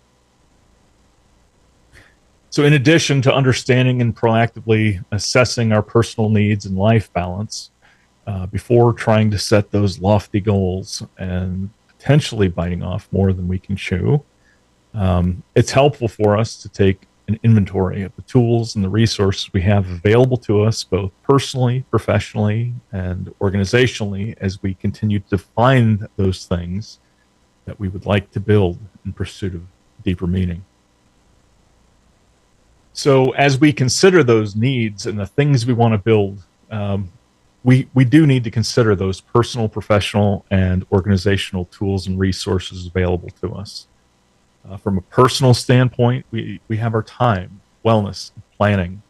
Time, it's our greatest and most scarce commodity. And so how we use and allocate that, we must honor and respect that at all times. Our general wellness aligns with our physical, mental, and emotional capacity, and planning being that ability to assign our collective resources towards that goal we wish to achieve. And we'll touch on that here again shortly in the next section. Knowledge. It's the information, the understanding we have of a particular subject. I've kind of broken this down into explicit and implicit knowledge. Our explicit knowledge being objective, can easily be shared, able to be documented easily or codified. And an example of explicit knowledge might be knowing and being able to document or write down, let's say, the recipe for chili. Implicit knowledge, being more subjective, can't be easily shared, not able to be easily documented or codified, and it often requires one-on-one training or the sharing of information. From that previous chili example, implicit knowledge could be the understanding that removing the seeds from peppers makes them a little less spicy, and that could be adjusted then to suit the overall palates of those coming to dinner. We also have hard and soft skills available to us. Skills are obviously the ability for us to apply knowledge into real world situations. I've broken those into hard and soft skills. Hard skills being the measurable abilities or the job-related competencies necessary to do our work. Examples could be computer programming, accounting, photography, or the actual hands-on action of making the chili for your guests that are coming. Our soft skills, personal traits learned over time, communication, thinking, relationship building with others, and so forth. We also have available to us our organizational programs and resources. Thinking of these in that Lego example as the instruction books or the overall recipes. They're available to us to help guide us through a particular process. And so a lot of these programs, and I've listed Pathfinder and HGA as two Scottish Rite programs that I'd like to just very briefly touch on with you today. These were all developed to help guide members in the understanding of the organization, to help them increase their knowledge and their skills. And they're, to me, I think, two perfect examples of this entire process. Very briefly, and I think Brian might have indicated he may be touching on this a little bit later in the day, so I'm not going to spend a lot of time on this, but Pathfinder is a program that helps guide members through the practical aspects of fraternal life. And members are able to select from a fairly expansive menu of activities and research and experiences that, by doing so, helps them to increase their knowledge and those skills needed to make the most of that member experience and to better understand the facets of the Scottish Rite and themselves. And so, falling back to that Lego example from earlier, imagine wanting to build that Artemis set without an instruction book. And that would be a fairly challenging task, dare I say nearly impossible. But with programs like Pathfinder and the Hogrod Academy, they were designed to at least put the questions in front of you so that you had an understanding of, at least you understood what you didn't know, and it allowed you to at least explore those as your interests and wants dictated. The Hogrod Academy, it's a tremendous complement to both Pathfinder and our Passport program, which allows members to seek out and participate in the 29 degrees for the Northern Masonic jurisdiction. But this particular program guides members in the intellectual pursuit of knowledge through the research of these degrees. And so through its 3 progressive levels, members they're tested. They're able to compose several mindful short essays on reflections of several of the degrees, and they conclude their work with an academic level research paper on a topic related to the Scottish Rite. I've said time and again, I am amazed at the topics and themes that our academics have dreamed up in this pursuit. Everything from Huey Lewis and the power of love as it relates to the 32nd degree, to the diet of the Knights Templar. I think those are fascinating topic concepts, and the brothers writing them certainly were in deep pursuit of further meaning and knowledge in the Scottish Rite and in their lives. And so we've examined those personal needs. We've taken inventory of our knowledge and our skills, and we're able to identify some of those things or experiences perhaps that we'd like to build. And we begin to ask those questions, do we want to gain a better understanding of the degrees? Do we want to learn more about the fraternity or the Scottish Rite? Do we want to build friendships or further refine or develop a skill that we kind of know that we need to improve upon? We might want to create a new experience or something truly unique. So to do all of this, we do need to set down some goals for ourselves. And we need to do so by approaching them with intention, mindfulness, and being realistic with ourselves in the process. So 3 things that I try to suggest to keep in mind when setting down to establish goals. First being intention, taking the time to sit down and really think about the things that you want to achieve or improve upon, the things that you wish to build. In all of this, approaching the creation of goals without having that, intimate understanding of where you want to go. I mean, it's kind of like hopping in the car with Brian and he steps on the gas and, where the heck are we going? No clue, but, we're making great time here. So it really does help for us to have that intentional approach to goal setting. and have a clear idea of where it is we're trying to go with this. We need to be mindful. We've got to keep in mind those personal needs and that life balance, and continue throughout to assess those strengths and weaknesses and the available resources. It's so easy for all of us, I think, to kind of have eyes larger than our stomachs, a lot of big flashy things. And it's like, oh, I want to do all of these all at once. And we kind of have to weigh that out. We've got to be realistic in all of this too. And there's a wonderful litmus test that is a great tool for us by asking three not necessarily but three questions. Is it actionable? Is it measurable? Is it achievable? You might set a goal that I want to see the 29 degrees in the next month. Well, it's definitely actionable. I think we realize that would be fairly exhausting. It's measurable. We could very easily track our progress, the location, dates of where we witnessed them, and so forth. Is it achievable? Absolutely, it's achievable. And this again, though, in this example, is where we might lean upon our personal needs, that self-assessment, where we, I guess, also our implicit knowledge that we know this can be accomplished, but there could potentially be consequences to such an aggressive timeline. Evaluating our progress, taking the time, again, with intention, just to get an idea. Sit down, if you had a goal of watching those 29 degrees over the next 6 months, you're 3 months in, where do you stand with it? Just revisit and try to get an understanding of where you're at in the process, and how that is matching up against your personal needs and your life balance. Course corrections.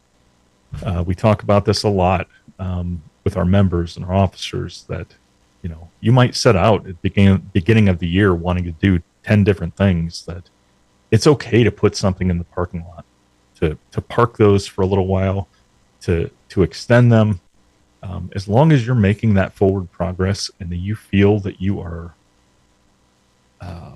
advancing in your overall goals. If you're only able to achieve 5 out of the 10 or 6 out of the 10, it's okay.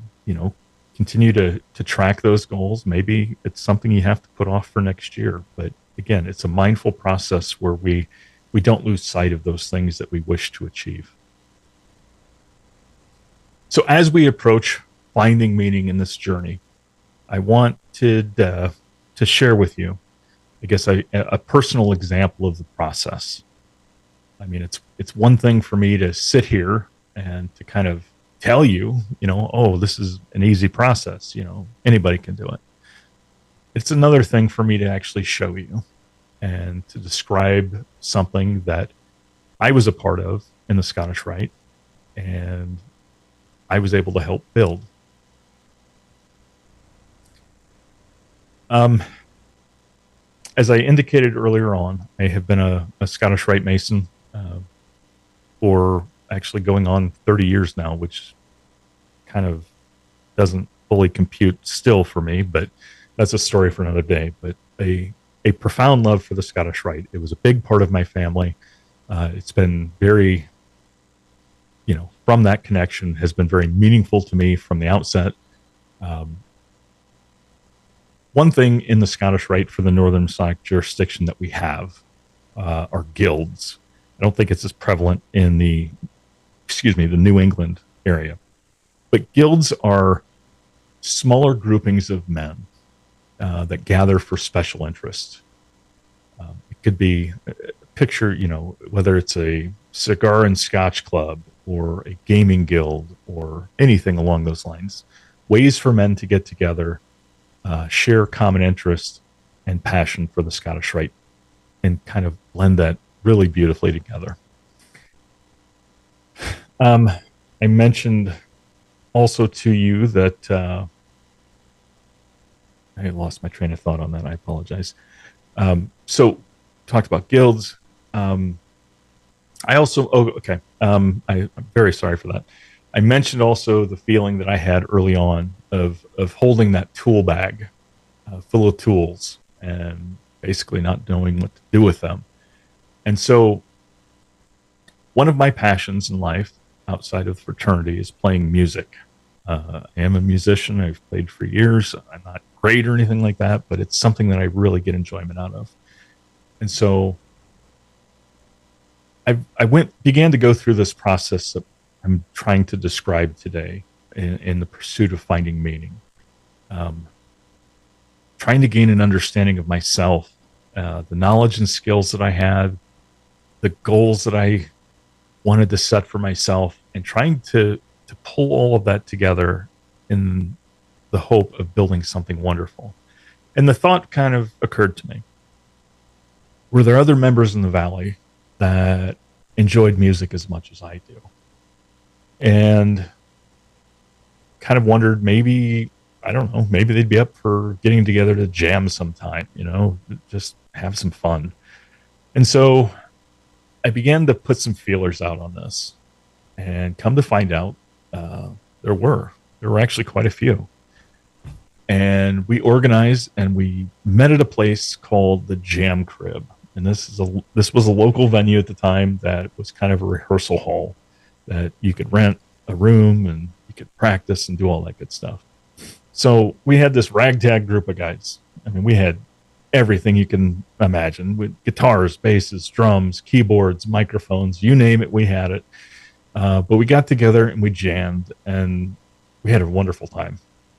We tried our best to muddle through a few songs and make sense of a few things, but we all agreed that we had a good enough time together that we'd be interested in doing that again.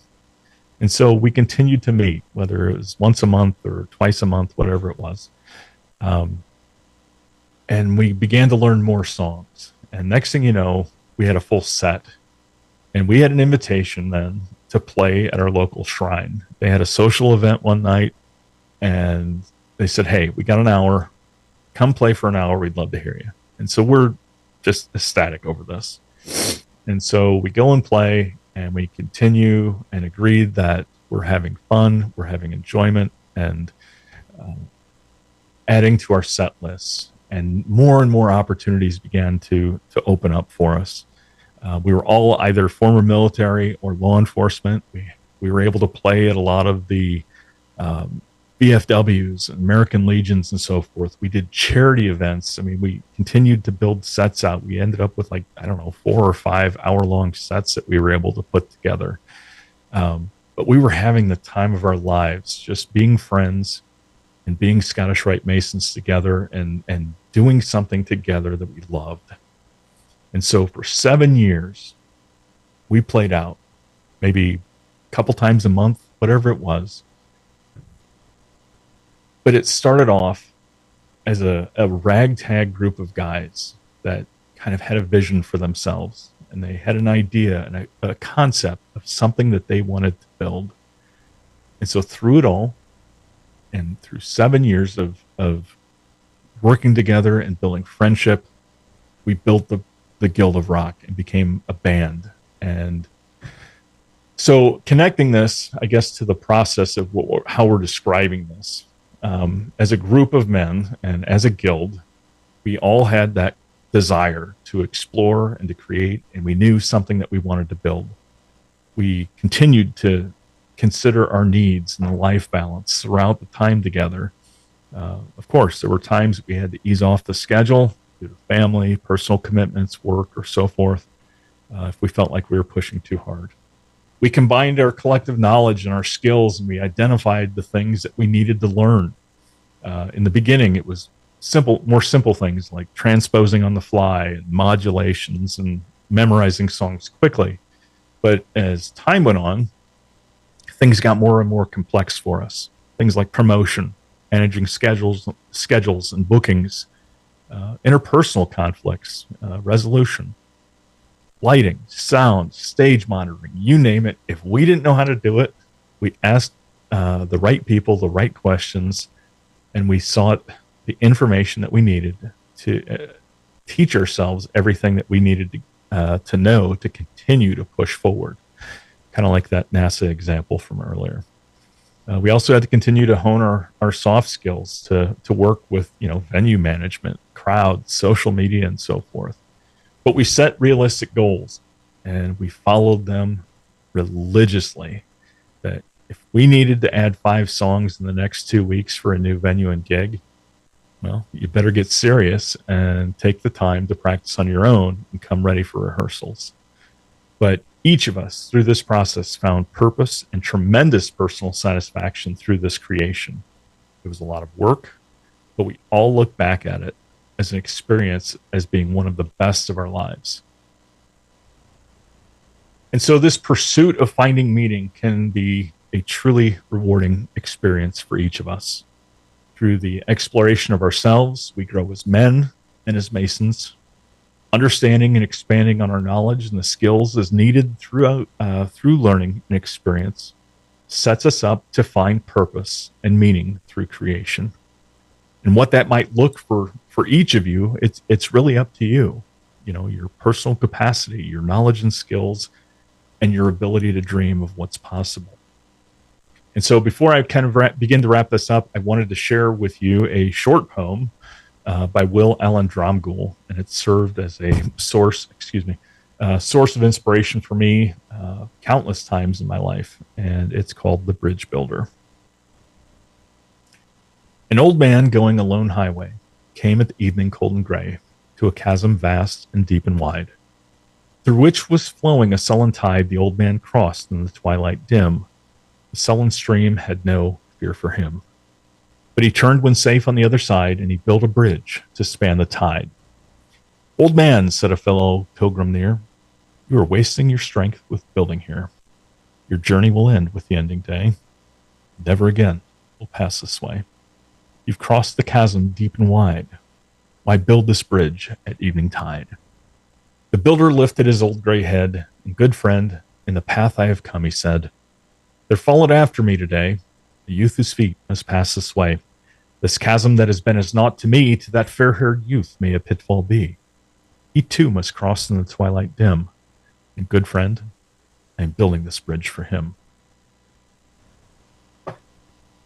Building for tomorrow, whether it's for yourself or for others, encapsulates that spirit and the mindset of a true craftsman, and one whose life is rich with purpose, meaning, and personal satisfaction. As I said at the very start today, what we've covered today, it's not magic. It's not rocket science. It's an approach to mindfulness in our daily lives that, when practiced consistently, can help anyone in their path and pursuit of finding meaning. So I ask you to continue to reflect upon this journey and that question, what would you build? In the NMJ, the 26th degree titled My Brother's Keeper concludes with the statement, and this has stuck with me forever.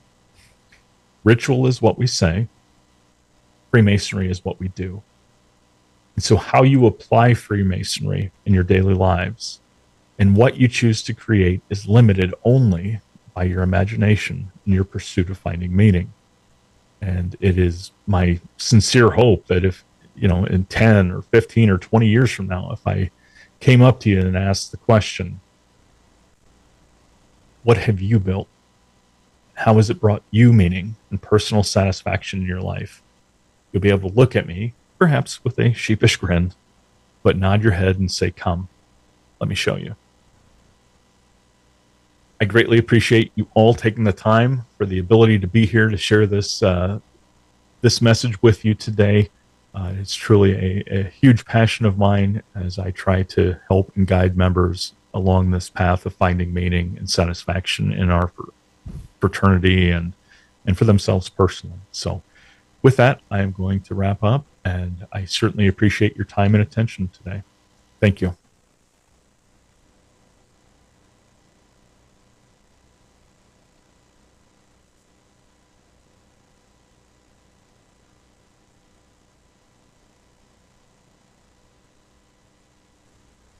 Very, very much for those words of inspiration and words of knowledge. And even though my Yankees struggle, I do know your support for Taylor Swift will never go unnoticed. I had to do that. Sorry, pal.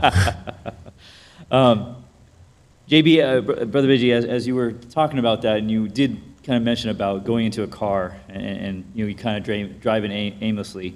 Even though as a kind of humor, it did pop in my mind about sometimes I feel like I do that though. I have a destination in mind. I'll get in my car, I'll go for a drive, and sometimes that destination does get maybe lost.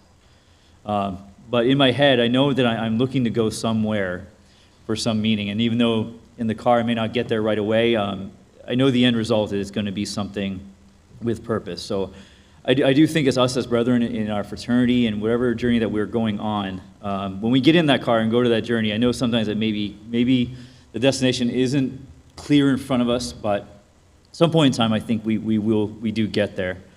And a question I want to give out to our I say older Masons, but I say that in respect for our past Grand Master, Brother Eric, Doctor, and even Brother Lloyd. You all have been building for quite a while, quite some time, and you've built amazing things.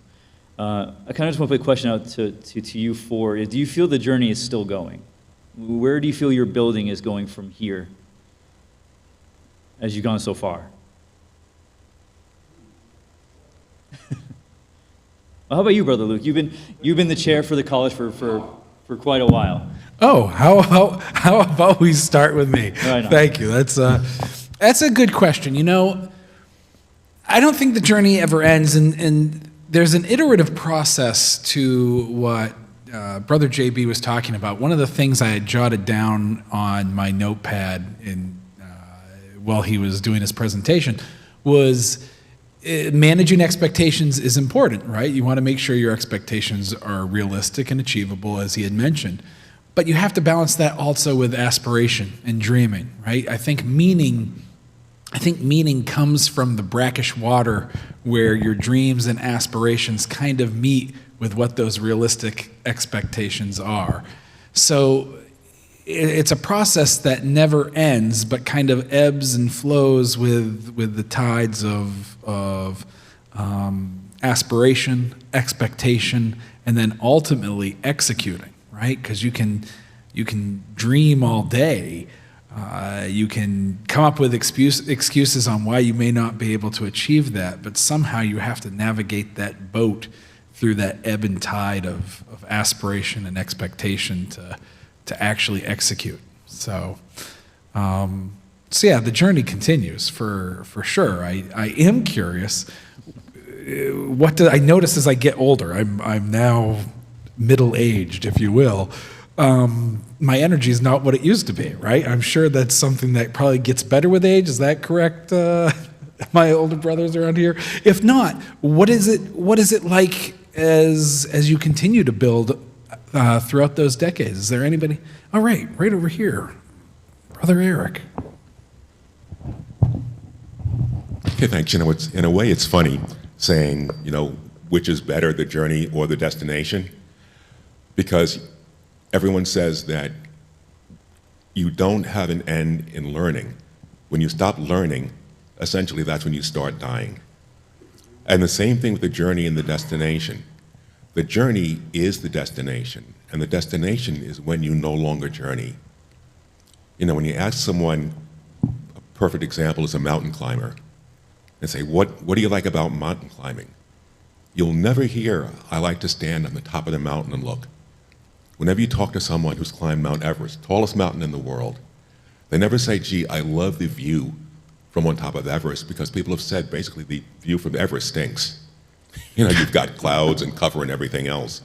What gets to them is the journey up the mountain.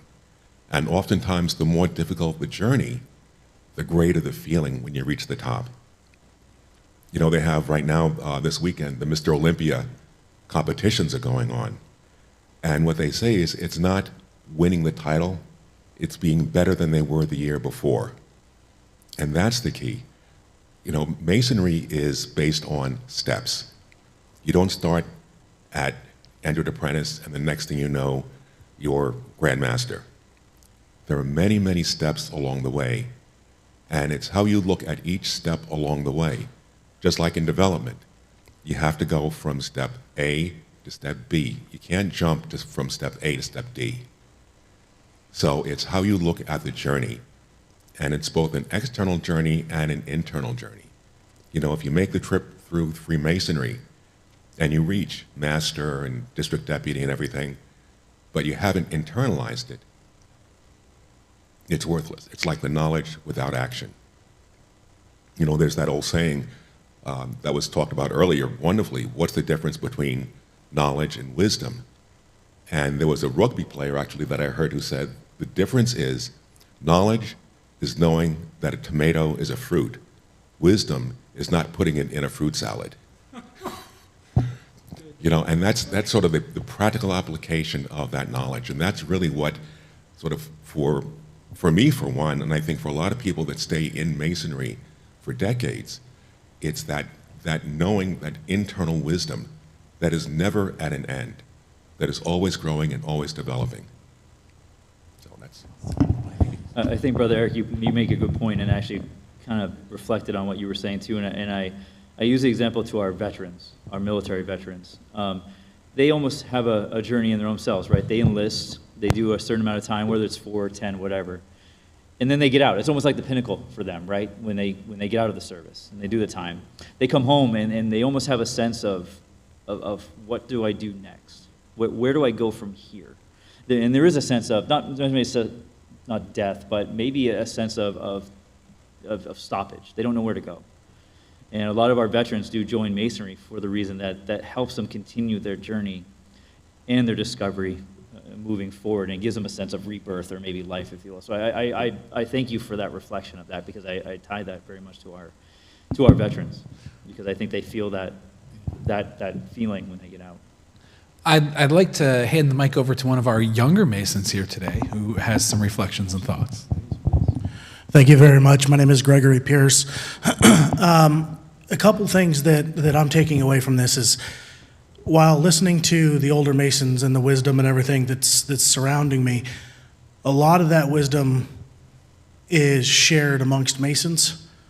But one of the things that I think that we need to be able to focus on as an organization is being able to take that information and put it into bite-sized pieces that can be passed on to the next generations.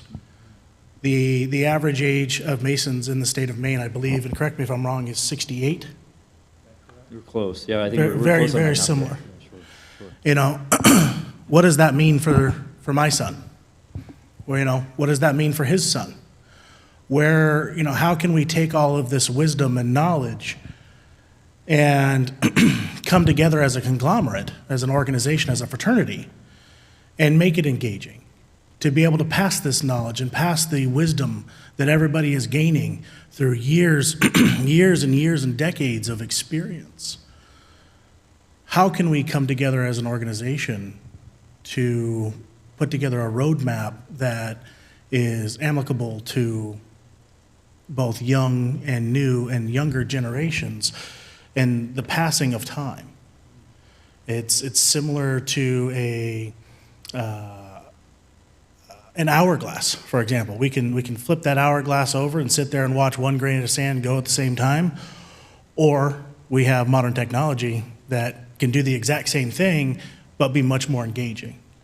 So I find that as I travel, and I'm starting to, Don and I, we're both fairly new Masons. Don is my dad, and we became Master Masons on September 11th, so we are very, very, very new.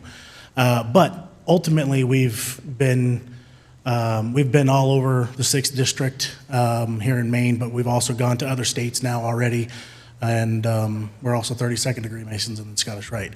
We went down to Canton, Ohio, correction, not Canton, but Steubenville, and we're able to get all of that stuff done as well.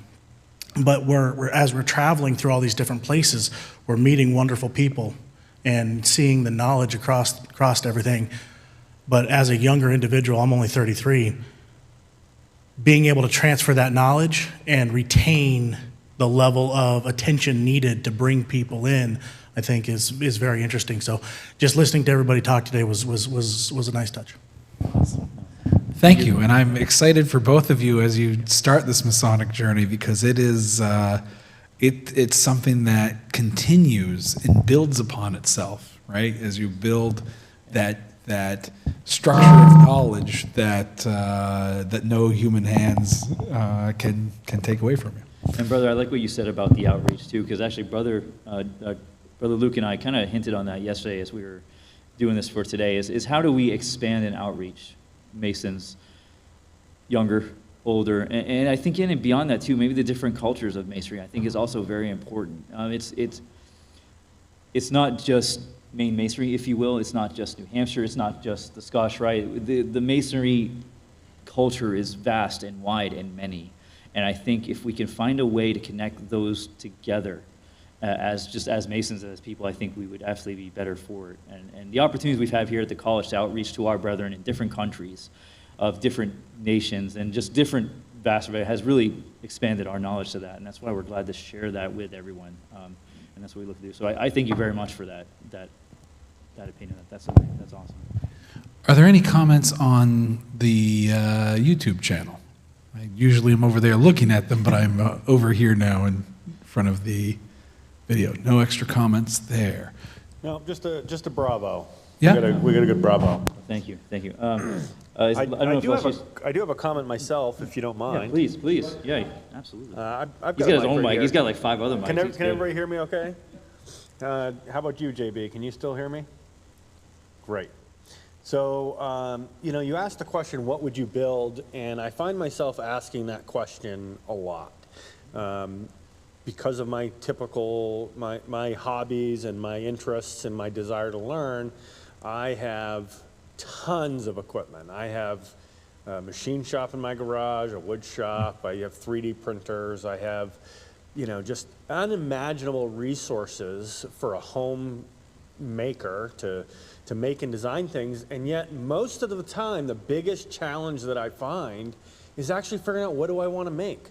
What am I passionate enough about that I want to spend the time, that valuable commodity that we can't ever get back. God, I wish someone had taught me that 20 years ago. Right?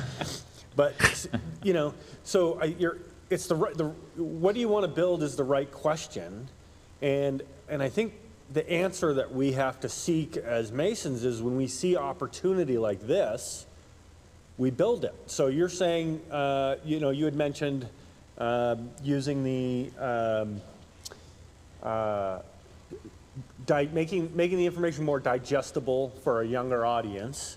When we look at the today TikTok, it's 1 minute, 2 minute, 3 minutes. YouTube Shorts, you get a couple minutes of somebody's attention to get a point across, and that's what we. So my challenge to the Freemasons out there is, we just found something that needs to be built. So when somebody who has the capability and the desire and the interest, take that opportunity. When you see an opportunity to build something, do your part and participate in it. Even if you don't have the skill set yet, encourage it, share that idea, put it out there, because what to build, man, I ask myself that every single day. That's great. Anybody on the Zoom channel want to add to the discussion? Brother JB or Brother Lloyd or? Brother JB, real quickly, if you may, I'll do one more little thing. The Pathfinder program that illustrious JB had talked about is a program designed for you to kind of do what we just kind of talked about, to explore the Scottish Rite in a journey that works for yourself. There's no agenda, really. There's no age limit. It can be an older veteran of Scottish Rite. It can be a younger person of the Scottish Rite. But it's an opportunity to see the Scottish Rite through the eyes of yourself. And for a candidate, someone that's new in the Scottish Rite, Pathfinder gives the opportunity to tell us as leaders what you want out of the Scottish Rite. What are you expecting as a younger Scottish Rite Mason that we should be providing you? And it gives us as leaders the opportunity to see where the Scottish Rite is going. So if you ever get a chance to go on to the Scottish Rite Northern Jurisdiction website, click on Pathfinder. We can get you a field book too, and take a time to do it. It doesn't take very long. Yep. Great. Yeah. Great. Yes. Good for you. Good for you.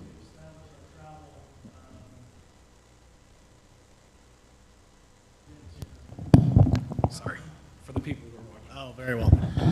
What I was saying was, this is Greg Pierce again, and we were talking about the fact that what I was able to apply for the college aspect, as well as the Pathfinder. program. Yep. That's correct. And Yep. we've established our travel schedule here coming up.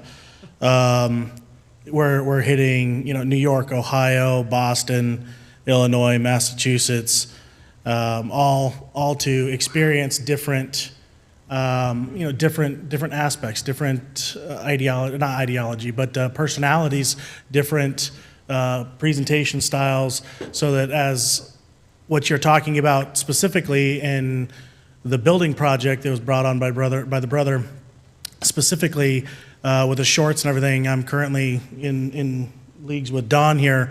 We're pinning a paper specifically regarding that, and we'll be presenting it to the college to see what your thoughts are after a while here. Absolutely. That's great. No, that's Thank you great. guys very much. Absolutely. Great. Our pleasure. Thank you. Well, Brother Luke, if you're all set, we're going to move this along to, we're going to break for lunch. Those that are online, we will be returning about around just before noontime. Luke, you think that's Correct. good? Noon 11:45? Eastern Standard. So if you are in the Philippines, it will be midnight for you. We'll see you tomorrow. If you are still on this side of the international date line, That's right. we'll see you in 11:50? Yeah, around 11:50, 11:55. So please get yourself a bite to eat. Maybe it's dinner time, maybe it's lunchtime, but we'll see you then, and yeah, we'll see you then.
Okay.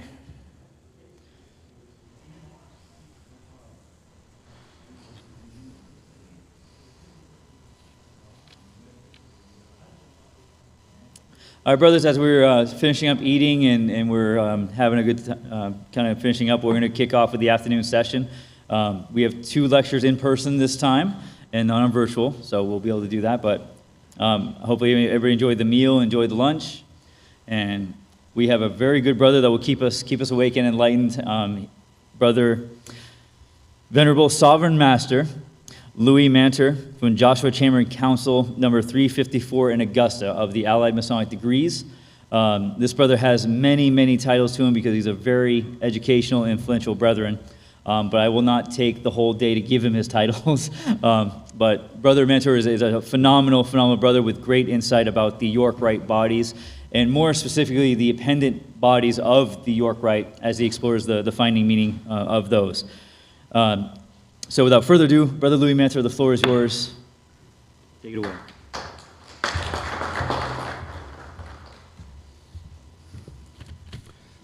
Thank you.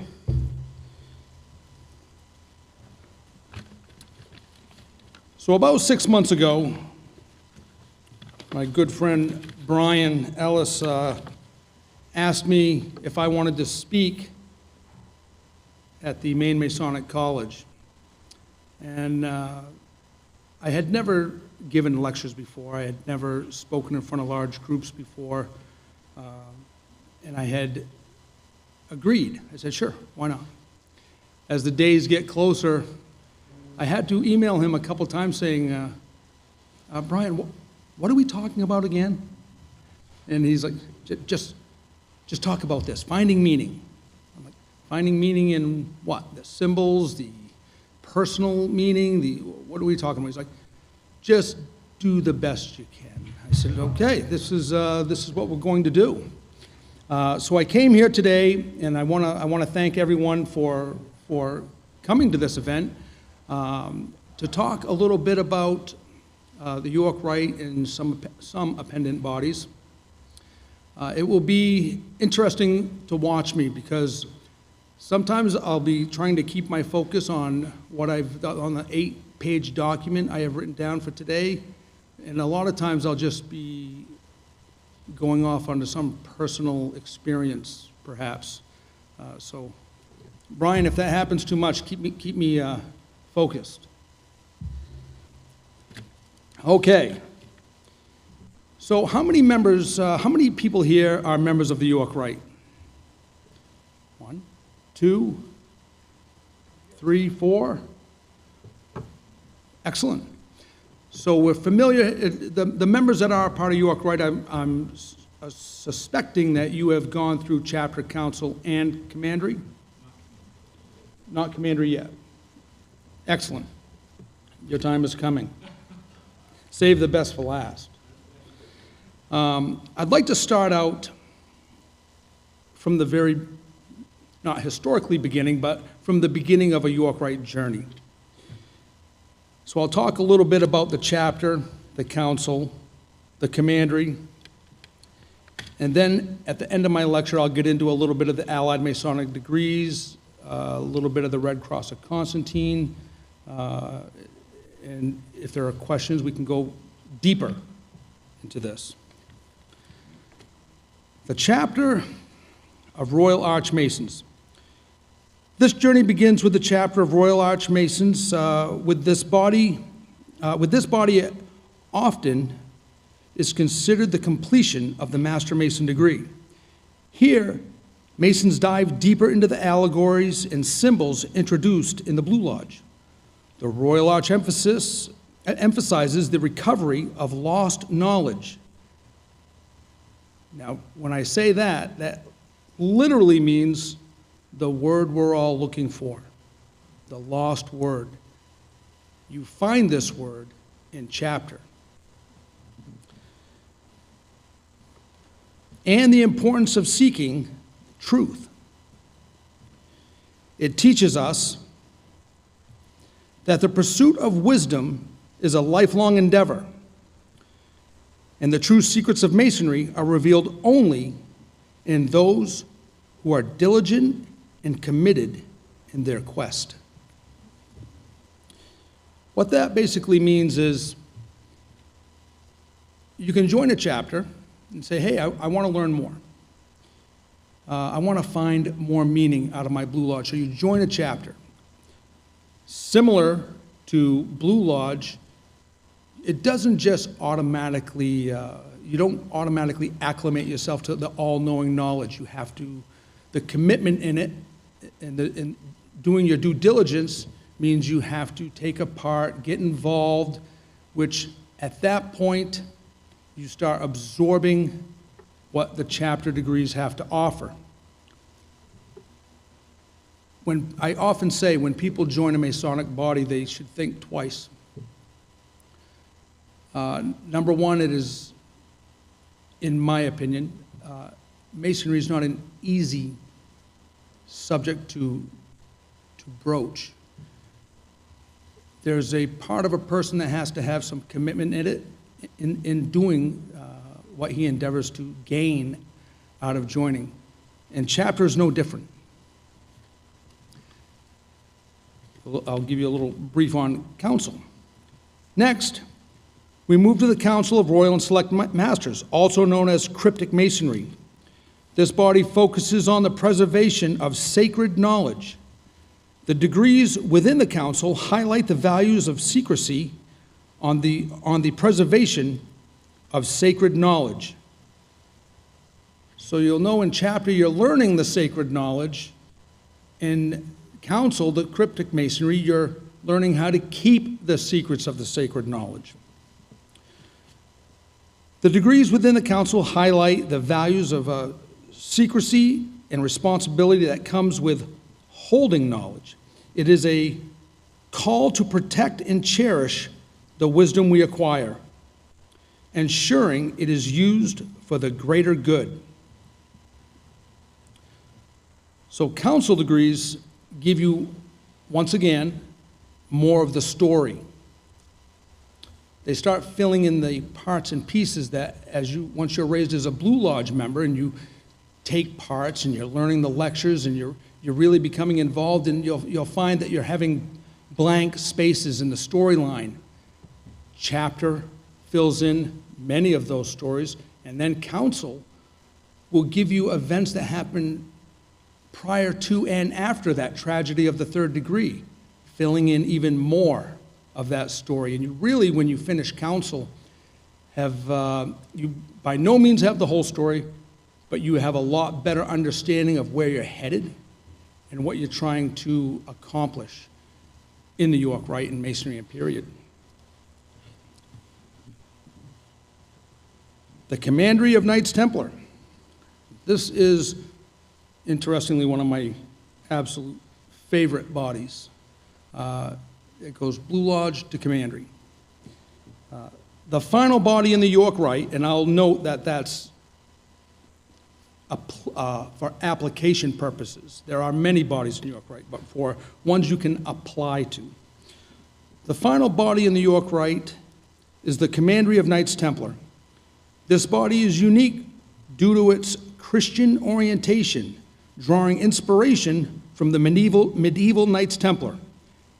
The orders nor degrees of the Commandery emphasize, the orders, not degrees, of the Commandery emphasize chivalry, honor, and the defense of the Christian faith. The Knights Templar orders offer us an opportunity to educate ourselves in virtues of courage, self-sacrifice, and the importance of standing up for one's beliefs. It is a call to live a life of integrity and to be a beacon of light in a world often shrouded in darkness.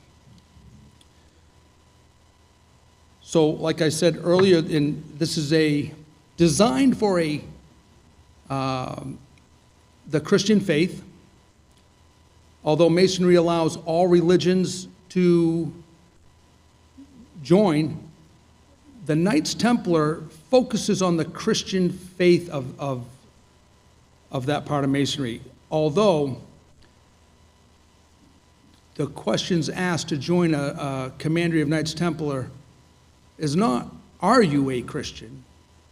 It is, will you support Christianity in time of a religious war? So it's, there's a bit of a difference there. When we look for finding meaning, as Brian asked me to do, we journey through these bodies, we find that each offers unique insights and lessons. The Royal Arch encourages us to seek and cherish wisdom. The Council of Royal and Select Masters teaches us the importance of encouragement, that we all seek and cherish wisdom.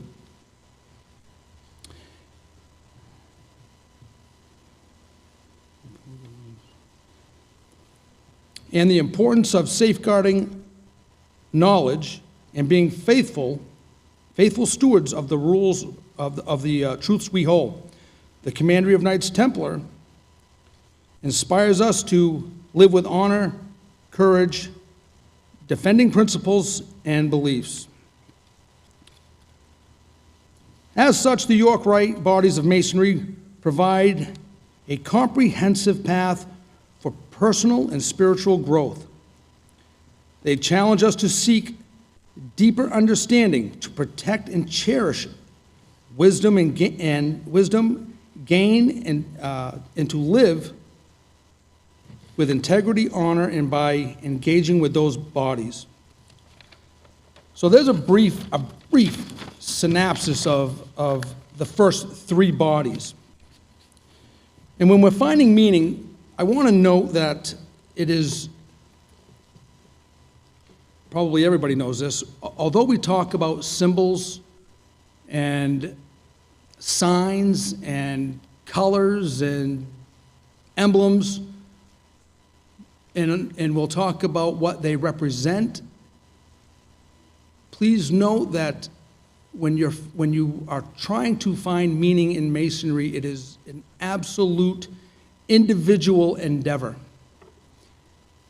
Every single thing could mean one thing to me and something totally different to yourselves. So it's very difficult to put an absolute definition. We can give you the symbolism, but what that symbolism means to you is solely upon yourself and how you want to explore the deeper meanings of that particular item. We'll start off with key symbols in the chapter. One of them being the triple tau. Have that up here.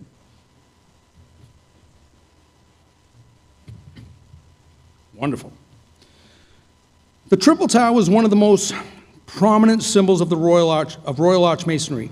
It represents eternal life and is symbolic of the Holy Trinity. This symbol reminds Masons of the interconnectedness of life, death, and rebirth, along with the divine presence in all aspects of life. Most York Rite chapter members will go through chapter and they'll see this symbol and they'll have no idea what exactly it means. So I've given you a basic definition of that symbol. It is the most important symbol of chapter because of, like Blue Lodge Masonry, it's representing your entire span of life and beyond, which is very similar, as I was talking earlier, to the second Master Mason lecture, as I pointed out. If you notice, all those emblems and symbols talk about birth, life, and death. Such as, this one goes one step further into rebirth. The second symbol in chapter that really should be talked about is the Ark of the Covenant. And we've all heard of the Ark of the Covenant. We've watched the movies with Harrison Ford, and he's looking for that ark because it's going to, some are looking for it because it's going to give them immortality in regular life. The ark symbolizes hope and faithfulness, representing God's covenant with his people. It serves as a reminder of the sacred trust and the responsibilities that come with holding and preserving divine knowledge. There are a number of items inside the ark which a person discovers upon taking the Royal Archmason degree. Anybody want to know what these items are? We talked about divinity. We talked about divinity's relationship with man.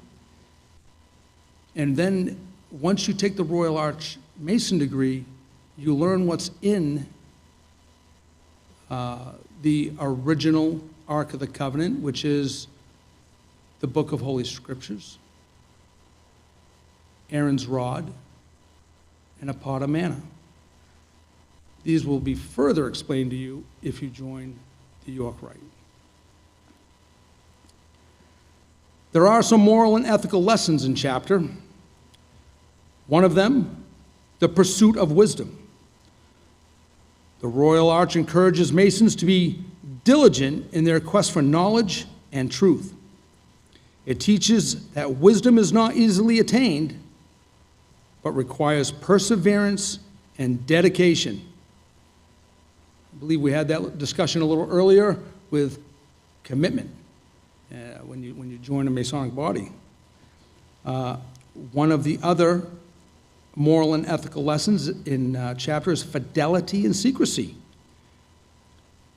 The degrees highlight the importance of fidelity and the responsible handling of sacred knowledge. Masons are reminded to be trustworthy and discreet, safeguarding the truths they uncover. This is true with all Masonic bodies, but it's really spelled out in chapter. And one more is spiritual growth. The Royal Arch degree inspires Masons to seek spiritual enlightenment and to live in accordance with divine principles. They emphasize the importance of prayer, devotion, and moral integrity. In conclusion, the chapter of Royal Arch Masons offers a profound and enriching experience for those who seek deeper understanding and spiritual growth. By engaging with its symbols and teachings, Masons can find personal meaning and inspiration, become better individuals, and contributing positively to their communities and the world at large. You know, while writing this, it's very hard to not throw a lot of adjectives in things without giving away the entire story up front. Do we have any questions on the chapter portion of the York Rite bodies? All right.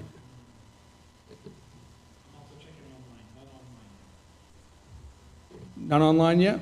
There are no questions online. I've either embraced all the questions anybody would have, or I've left everybody stranded in confusion, and they have no idea where to go. Okay, we'll move on from chapter to council and talk a little bit about this. The degrees in council consist of three, two mandatory, one optional, and they are the Royal Master degree, the Select Master degree, and the Super Excellent Master degree. The optional one is the Super Excellent Master degree, and interestingly enough, I had almost never taken it until this year when I was inspecting the council I inspected in the Royal Master degree and then the Select Master degree, and I did not have to inspect in the Super Excellent degree, so the council put me on the sidelines and made me one of the candidates. So it took 15 years for me to take that degree. It was an excellent degree done in Auburn, Maine, and I wish I had not waited so long to take it. But we'll start with the Royal Master degree. This degree emphasizes the importance of patience and the value of time. It teaches that true wisdom and understanding come to those who wait and are diligent in their pursuits. The degree also highlights the significance of the hidden mysteries of Masonry, encouraging Masons to seek deeper truths. So again, the Royal Master degree pictures events which happened prior to and after the tragedy of the third degree. It fills in many details that I suspect you'll find yourself wondering about. How did this happen here? When did this happen? How did this come about? It fills in, the Royal Master degree fills in a lot of that information. Next up, to be an official member of council, you have to take the Select Master degree. You have to be greeted. The Select Master degree focuses on the themes of secrecy and fidelity. It tells the story of the preservation of the treasures and secrets of the temple. This degree teaches Masons the importance of being trustworthy and the responsibility that comes with safeguarding important knowledge. Again, council degrees are a set of values that further teach a person how to be, I don't want to say more valuable, but more enlightened, I guess.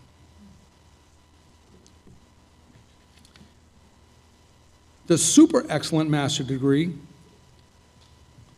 often considered an honorary degree within the council, it dramatizes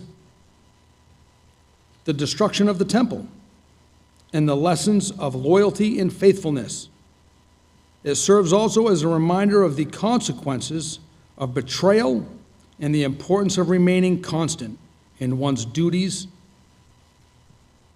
and commitments. We can all understand the importance of that, finding the meaning of getting the truth, keeping the truth, staying loyal. These are, again, the generalized versions of finding meaning in these chapter and council York Rite parts of Masonry. If you ask any individual Mason once they join the York Rite, or even Blue Lodge for that matter, what the meaning of the Royal and the Select and the Super Excellent Master degree are, and you tell them it's about truth, it's about wisdom, it's about maintaining and safeguarding the truth, it's about being a constant, trustworthy person. They'll say, okay, but it means something totally different to me. So they have to feed off from this root of what those degrees give you and find their own personal meaning. Some symbols in council. We have the broken triangle. Out of all the council members here, does anyone know what the broken triangle means? Exactly. Exactly.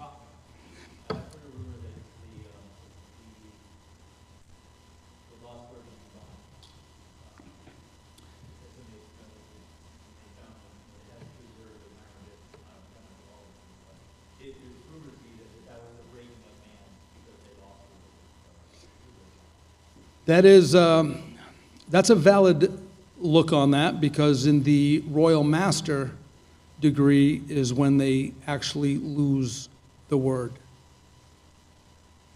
So that is a good outlook on that. I'll give you a generalized outlook on it, but that's putting it into more detail. The broken triangle symbolizes the incomplete nature of human knowledge and the ongoing quest for understanding. Meaning that broken triangle will likely never be complete because you're continuing to learn. You haven't quite grasped 100% of the knowledge and learning. So there's a little space there, always trying to close that gap. It reminds Masons that while we may never achieve perfect knowledge, the pursuit of itself is a valuable endeavor. Yes?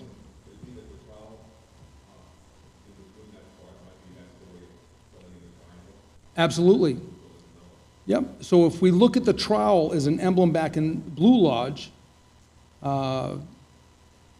to spread the cement of brotherly love and friendship and counsel, it very well could be spreading knowledge and understanding and fulfilling one's self's personal goals.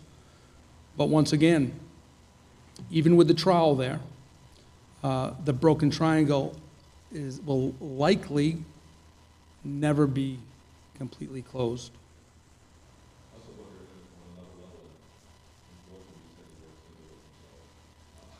What's that?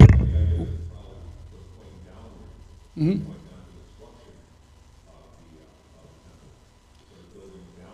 Mm-hmm.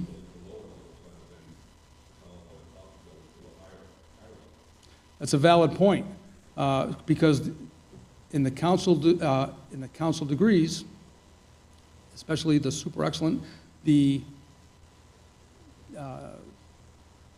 temple's destroyed. The physical temple is destroyed. And now, again, another meaning of a broken triangle. And the trowel pointing down to the broken part of the triangle could be a meaning of a way to fix it. Absolutely. Thank you for that. Any other questions? Comments? There's also a sword there, and I'm curious, because we had heard earlier today about the trowel and sword from our brother in the North Masonic jurisdiction, from the Scottish one. Mm-hmm. What role does the sword play in this scene? I cannot answer that today. I can tell you what it means in commandery. But in council, I can't get to that right now. I'm not sure of the meaning of that just yet. So I still have a broken triangle. So, does anyone have any thoughts on what that sword might mean?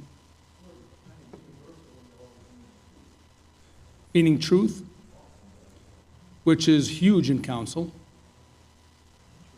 Very, very good thought on that. And in some ways, that sword completes a smaller triangle. So that truth may give you some complete knowledge, but not the entire knowledge of that triangle. I'm starting to like this event more and more.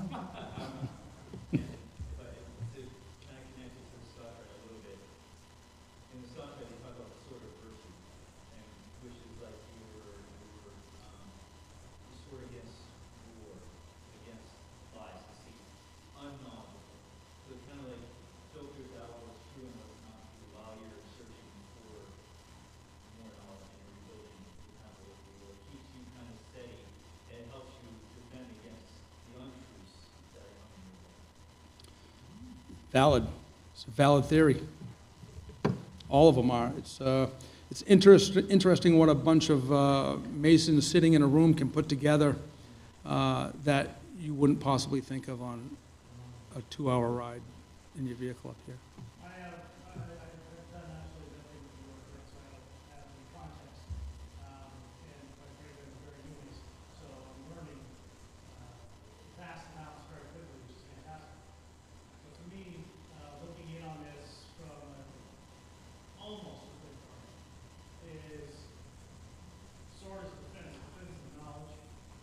defending what you've learned and defending your ways, and ultimately defending those that you care about. As our brother alluded to, the sword creates a small, complete triumph at the top. This is the knowledge, to me, that's the knowledge that we all know to be correct. But the larger context picture, as you zoom out with the broken triangle, like you're saying previously, is trying to continually build and fulfill the knowledge by the trial and the spreading of semantic knowledge and what we love. However, all of that is null and void if we allow others to come into pervert the view and overall well-being of the organization. So therefore, the sword is not only there to protect, but hold it together. Well put. Did everyone on the virtual part? I've been typing up the summary and entering it into the, Okay. I mean, if you wanted to do it over here, you could, but I've been trying to type it in here as well. Thank you. That was well thought out. Let's see. Again, as in chapter, one of the symbols is the Ark of the Covenant. One of the key symbols in council is also the Ark of the Covenant. So we brought up a picture of the Ark of the Covenant, and you'll notice this particular Ark of the Covenant has, see the wings on the top touching? Those are called cherubim wings. In chapter, they don't have those cherubim wings. In council, they do. And this is significant in particularly the Royal Master degree, where cherubim with wings take a valid role in that degree in multiple spots. So, does everyone know what a cherubim is? What's that? That's the Ark of the Covenant, but the cherubim is, if you're not familiar with that term, is an angel. And those are the angel's wings touching one another. And they're designed to touch, the wings of the one cherubim touch the one wall, while the wing of the other touch the other wall in a room in the temple of Solomon. And the other wings touched each other. So making a complete line across the room. What's that? Yes. Yep. So a lot of people don't know what that particular word ultimately means. I didn't for years until I learned the degree and then researched the word. So the Ark of the Covenant in council, similar to chapter with wings,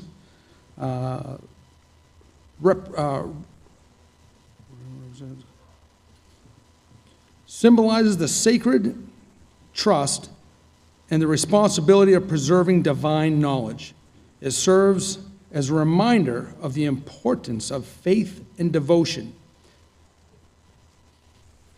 likely because it holds possessions of the supreme architect. One more key symbol, and this is one of my favorites, are the 9 arches. So in the Select Master degree, you'll have an experience with 9 arches. And you might ask yourself, why 9? I have myself. And it seems innocently enough, maybe there's just 9. But if you do a little research, and this may or may have nothing to do with anything except finding meaning in my own personal thoughts. The number 9, it will start it off you really see those 9 arches in the Select Master, but this little document I have here discusses it in both. In the Royal Master degree, a certain character with the initials HA conducts a companion around 3 times and knocking 3 times each time, which equals 9. There are some really interesting things here. Later in the degree, the cherubim, winged angels, are needed. Some records show the number of the cherubim actually is 9 cherubim across from one wall to the other. However, not all lodge rooms are the same size, and sometimes there's 6, sometimes there's 12 to reach the walls, but it should be 9. In the Select Master degree, the original name of the Select Master degree was Select Masons of 27, which is 2 plus 7 equaling 9. The secret vault that contained the 9th arch, that which kept the sacred treasure, that has to do with the Masons of the 27, the secret vault that contained the 9th arch, so that's the number 9 there, kept the sacred treasure. The hours of labor started at 9 at night. Okay. Select Masons cannot open a council without having 9 select masters present. And to open a council, the top 3 officers have to rap their gavel 3 times each, creating 9 knocks. And this goes on and on and on with the number 9 in council. It's amazing how many things people have thought of and put a list together, and once you start looking at it in that particular way, now you're going to start counting everything and start relating it back to whichever body you're in. Some moral and ethical lessons in council. Patience and diligence. The Royal Master degree teaches that wisdom comes to those who are patient and diligent in their pursuit. Secrecy and fidelity. The Select Master degree highlights the importance of being trustworthy and the responsibility of safeguarding important knowledge. Again, trust, commitment, you're committed to keeping knowledge. And loyalty and faithfulness. The Super Excellent Master degree emphasizes the consequences of betrayal and the importance of remaining steadfast in one's duties. In conclusion, the Council of Royal and Select Masters offers a profound and enriching experience for those who seek deeper understanding and spiritual growth. By engaging with its degrees and symbols, Masons can find personal meaning and inspiration, becoming better individuals and contributing positively in their communities and the world at large. So we've touched, excuse me, we've touched on chapter, we've touched on council. We had some really good discussion on council. Is anyone interested in hearing a little bit about the commandery items? Okay, since your application must be in the mail. It has to be. Someone missed that, I guess. The commandery of Knights Templar is unique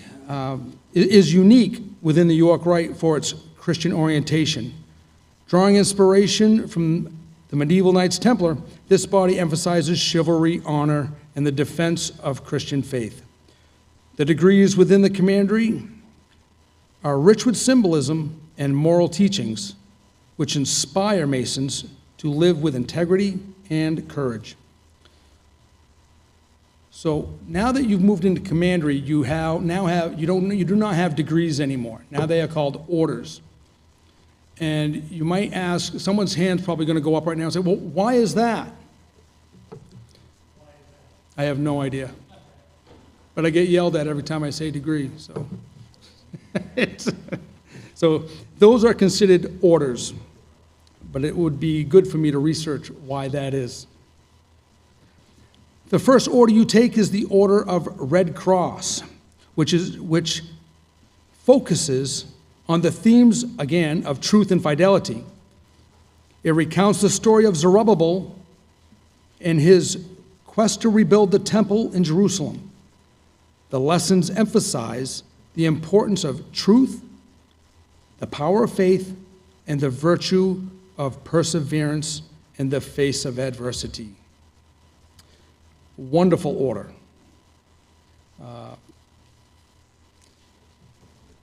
Once you see what's happening, you know about the destruction of the temple. You know now in the Order of the Red Cross, we're showing you that someone's interested in getting it rebuilt.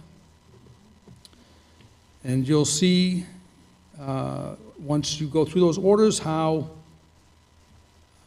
he's treated, what the outcome is, and further on.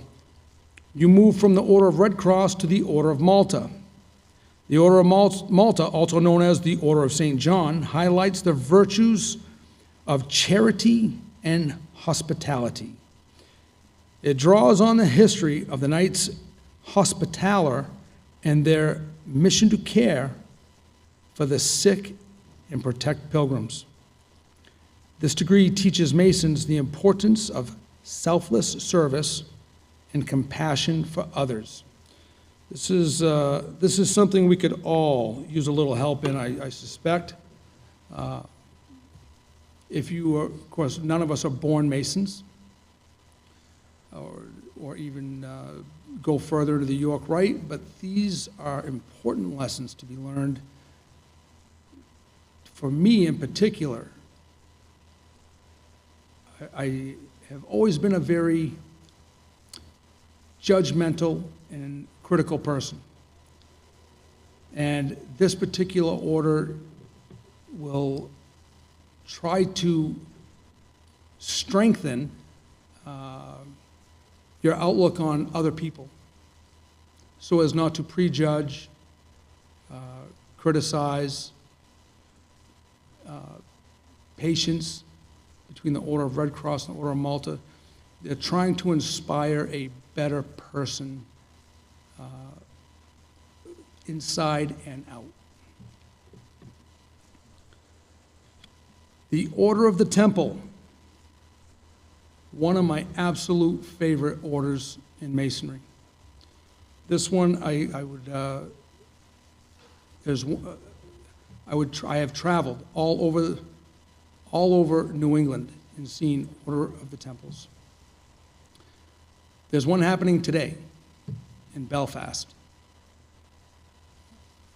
which was my second priority. Brian, if you hadn't said, if you hadn't asked me, I would be at an Order of the Temple right now. The Order of the Temple is the most solemn and significant order of commandery. It dramatizes the trials and tribulations of medieval Knights Templar and their ultimate sacrifice. The lessons here emphasize the virtues of patience and perseverance, courage and constancy, self-sacrifice and unwavering commitment, along with faith and humility to one's principles. That sounds like a lot. But as you're going through the order and you're seeing how they're presented, patience and perseverance, and then courage and constancy, and then faith and humility, and you're performing actions that might help you realize that this is the storyline that we're supposed to follow, perhaps, to be a better person. This is the stuff in the Order of the Temple I'll admit it, it's overtaken me. It's like putting the ice cream on the cake. That was what really sealed the deal in York Rite for me. Chapter, I didn't quite get it. Council, again, I didn't quite get it until I was years involved. But Commandery took almost immediately, and I cannot say enough good about it, personally. Some key symbols and their meanings. First one we have is the Passion Cross.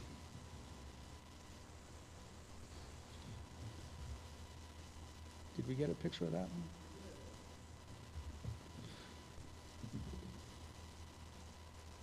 Right there in the lower corner. The Passion Cross, often depicted in red, symbolizes the suffering and sacrifice of Jesus Christ. It serves as a reminder of the ultimate act of love and the importance of self-sacrifice in the service of others. Isn't that the truth? The Passion Cross is something that every Knight Templar wears on his chapeau, which is your cap. Some people would have it on their arms also. That is the key symbol of Commandery, is the Passion Cross. That's like the foundation of symbols in Commandery. Another one is the Cross and Crown. This symbol represents the reward of eternal life that follows a life of faith and virtue. The cross signifies the trials and tribulations of life, while the crown represents the glory and reward that come from overcoming them. In the upper right corner. So in Augusta, Maine Trinity Commandery has a light, I'll call it. It's about 100 light bulbs put together in the shape of a cross and crown that we only light once per year during our Christmas observance event. And as we light it, you wouldn't even notice it was in our dining hall until that thing is lit during the observance, and it just puts a whole new meaning of what the cross and crown is. A lot of people in Commandery, newer Commandery members, haven't quite grasped the understanding of the cross and crown yet. But as we know, the Passion Cross relates to Jesus Christ basically giving up his life for everyone else, self-sacrifice for others. And what did he get in return of that? The glory of being the one and only Son of God. That was his crown. This isn't about, hey, we self-sacrificed, now we're getting rich. That's not what that's about. It has nothing to do with finance. When you talk about self-sacrifice, it's not, well, I sacrificed $10, I gave it to that person on the corner of the street. It would be better done if you gave that $10 and not told anybody. That is more of a self-sacrifice. Once you tell somebody, it's now boasting. The glory is what God will give you upon your death if you have self-sacrificed correctly.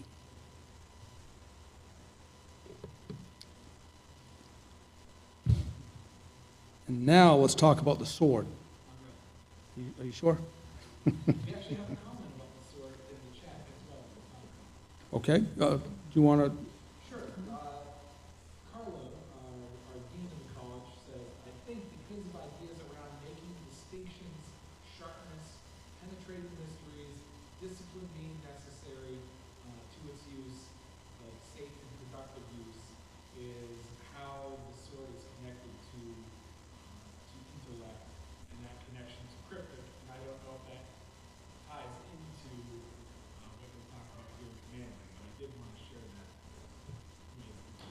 Thank you. The sword in commandery is a symbol of justice. So, justice and fortitude, which ties into that. Protection, basically. Justice, fortitude, mercy, protection, and the defense of Christian faith. It reminds Masons of their duty to uphold justice and protect the innocent. This is what the medieval Knight Templars did, and this is what we as current Knight Templars are trying to follow their path.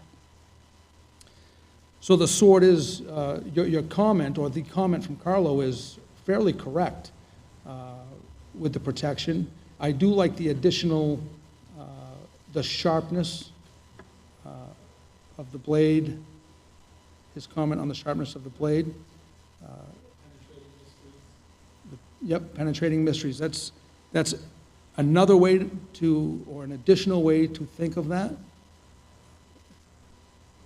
Very, very good comments. One last, not really a symbol for commandery, but more of a statement. And I'm not sure if anyone, I would suspect everyone's heard of this. And it says, in hoc signo vinces, or vinces. It's, I've heard a lot of people pronounce this different ways. In hoc signo vinces. Anyone know what that means? In this sign, thou shalt conquer, or you shall conquer. Yeah, absolutely. And this is basically the sign on every commandery banner and standard, well, not sign, but those words are all over commandery emblems and banners and flags. And it's basically saying, in the signs of commandery, the crown and cross, the sword and the passion cross, believe in the values and virtues which these represent, and you shall conquer.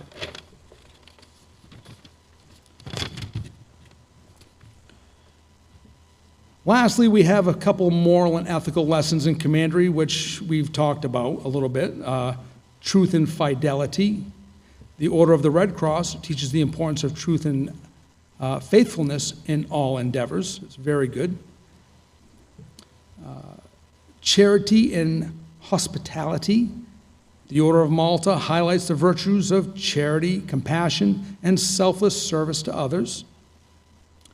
And courage and self-sacrifice. The Order of the Temple emphasizes the virtues of courage, self-sacrifice, and unwavering commitment to one's faith and principles. In conclusion, the Commandery of Knights Templar offers a profound and enriching experience to those who seek deeper understanding of spiritual growth. So, York Rite is a lot about spiritual growth and personal growth. It really expands, though, in the community as far as spiritual growth. Next, we can talk a little bit about the Allied Masonic degrees. Has anyone heard of the Allied Masonic degrees? One, two. Everyone on the virtual line has heard of Allied Masonic degrees, or AMD? No? No one? One or two, okay. It's always or usually referred to as AMD, and everyone's looking up in the sky going, what is that? That stands for the Allied Masonic degrees. And as I was speaking earlier, the Allied Masonic degrees is an organization which pulls and groups together any lost degree in Masonry. For example, the Royal Ark Mariner degree, or the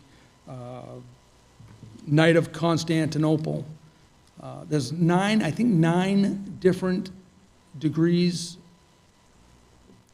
in the Allied Masonic Degrees Council that you can take. It's the membership of an Allied Masonic Degrees Council. There are 3 in Maine. The membership consists of Royal Archmasons who are invited to join. The interesting part of the Allied Masonic Degrees is, so other than an educational experience, you're like, oh, I get to see 9 more degrees that only 27 people per council get to see. And I keep saying we have 3 councils in Maine. I went down to DC with Brian and a couple other AMD members and picked up the 4th council in Maine, and currently without any primary members, which it can have 27, but it has 28 affiliate members. And the name of that council, I'm very happy to talk a little bit about this one, is the Josiah H. Drummond Council number 1 in the world. Does that like set anybody back a little bit? These are all over the world. We have number 1 in the state of Maine in the world.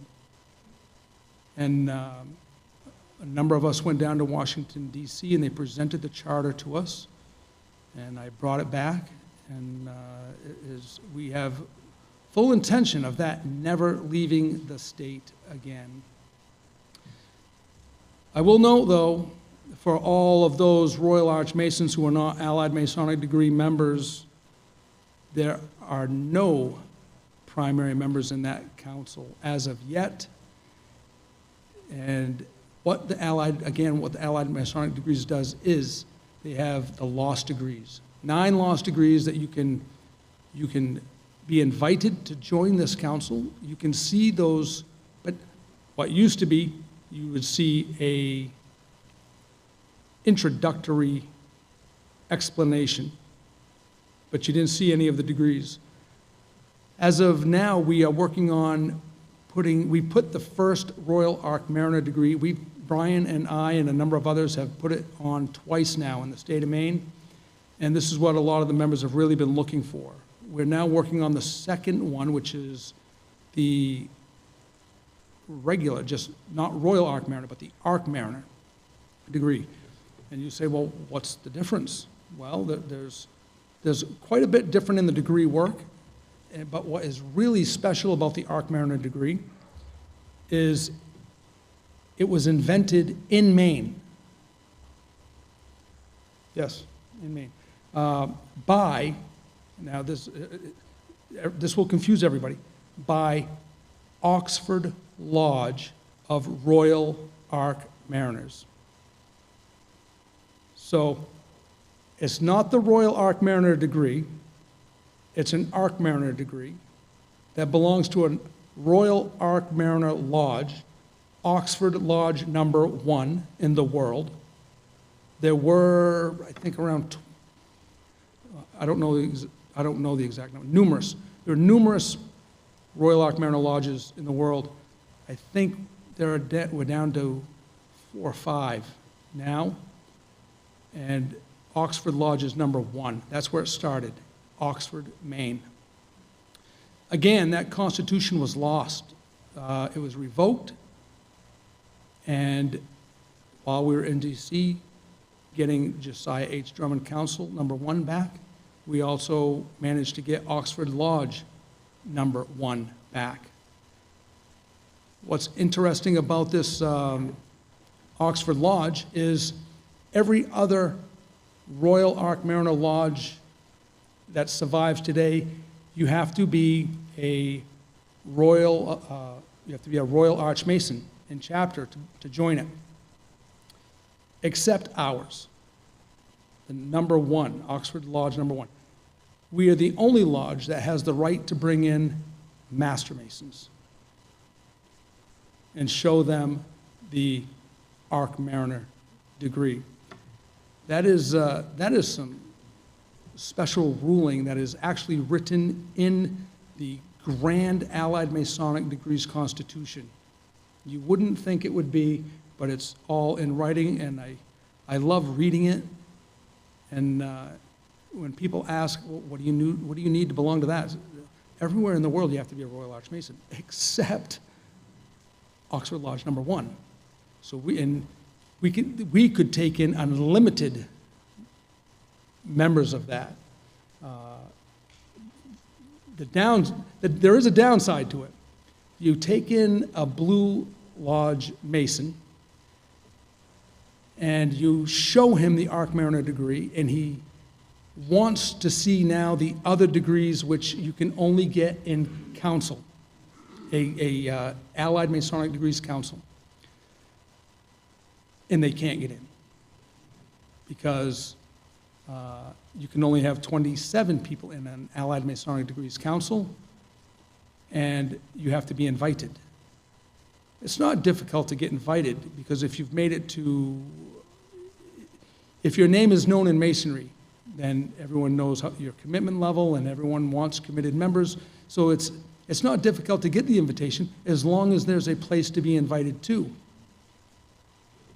So 3 of them are nearly full or full, ours is full, but there is one, if that happens to fall on anyone's thought process, that Josiah H. Drummond Council, number 1 in the world, can get 27 primary members, which is still viable today. You may ask, well, what do you get out of the meaning of all the Allied Masonic degrees? Well, number 1, I can't quite tell you all of it yet because I haven't seen all of them yet. I plan on going down to Masonic Week in Washington, D.C., where they will portray, I think, 2 of the ones I haven't seen, which will help me bring that back to Maine for our own councils to put together for our own members. It's a little bit like Scottish Rite, where you take your 4th and 14th and your 18th, another one and a 32nd degree, and you are now entitled to see all the Scottish Rite degrees, which is one way of doing things, and Allied Masonic degrees is very similar to that. You come in, you get your introductory lesson, and you're entitled to see all 9 degrees. But finding and telling meaning about them at this, my own personal meaning, I'm in the Allied Masonic degrees just to see what it's all about. What have we lost? What is history trying to maintain? And how far will it go? And I'm sure there are some virtual members that, who, if they're Allied Masonic degree members, they know about Masonic Week, they know about different groups that go to Masonic Week. There are groups that Maine has never heard of, or only have one group, Night Masons. York Rite College, 2 groups in Maine. Pilgrim Preceptors, no groups in Maine. Night Preceptors, 1 group in Maine. These are all part of York Rite, and you learn a lot about those in Washington, D.C. Not so much, we have groups, but you don't learn the deep, dark, and dirty of what that degree is all about in one sitting a year. It's tougher. So as far as finding meaning in the Allied Masonic degrees, I'm still in process of finding that personal meaning and generalized meaning. Do we have any questions?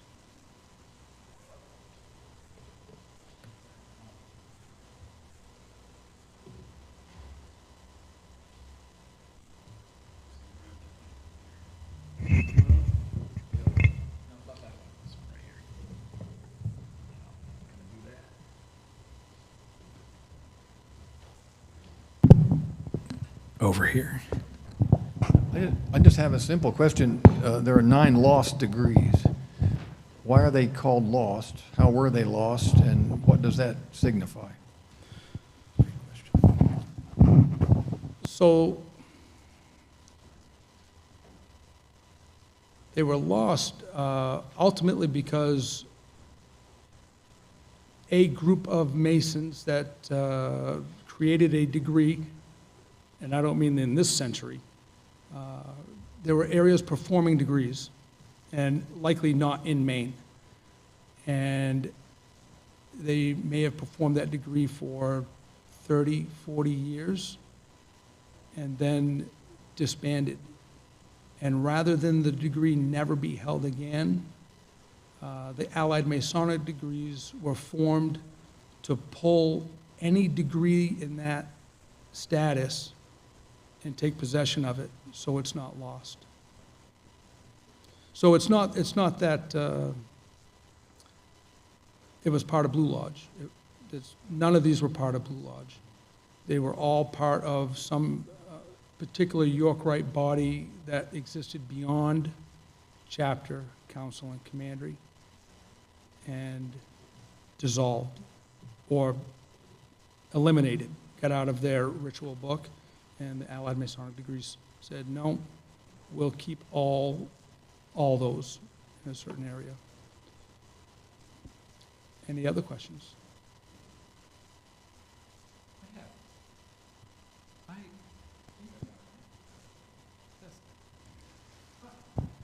There we go. Hello, people online. There you go. I'm back. I have a question.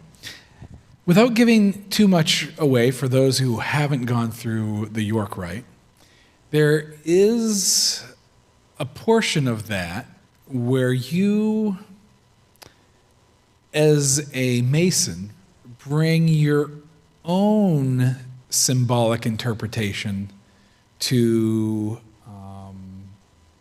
the degree in the body. And what I find interesting about that is, from my experience, it's the only degree work that has almost a conversation between the body and the candidate. Any thoughts on deriving any meaning out of that type of conversation, specifically the first degree of the York Rite? I don't want to give too much away, obviously, for those who haven't been through the degree. So you're talking in the Mark chapter Master. body? Yes, in the chapter You're talking body. the first degree of chapter, the Mark Correct. Master? The Mark Master. Any thoughts on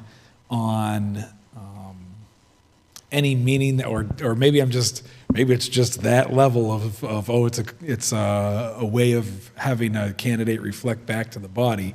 But I find that intriguing, that out of all the degrees that I've been through, that's the one that has me as a candidate present something.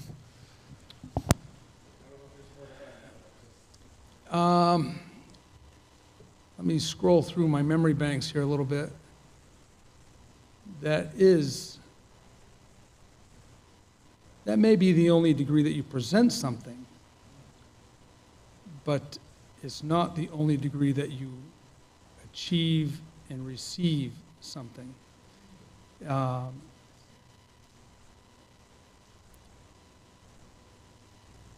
Anyone have any thought on his comment? Oh, right there. Yep, here we go. Sorry, Greg. Again, Greg Pierce. So I haven't been through York, but with me being a third party looking in on all of this, I'm reminded of multiple different verses, multiple different things through Christianity, and as you were alluding to earlier. And I'm going to go back to, and I don't know the name, so please correct me as I'm speaking, because I don't know what they are. But the third version, where you're talking about the Passion Cross, correct? Commandery. The Commandery, okay. Specifically, John 15:13, right? Love hath no greater man than this, that he lays down his own life for his friends. Mm-hmm. Something similar to this. In directing back to your point, getting your purview on the situation that you're dealing with and or the symbolism that you're dealing with. I think it's a way for the organization to be able to see where you stand on your own ideological belief of what's being amicable and or being brought to the forefront. That way, as you're able to continue on to digest the information moving forward, you're able to have a baseline, and what that baseline is different for every person. Because we all have, our perception of reality is all different. Your reality is different than mine because perception, correct? Experience. It all comes down to one thing. And so then, going back into the sword aspect of things, right? Romans 13:4. I am God's servant. I wield his sword, not in vain. But if you do wrong, be afraid, right?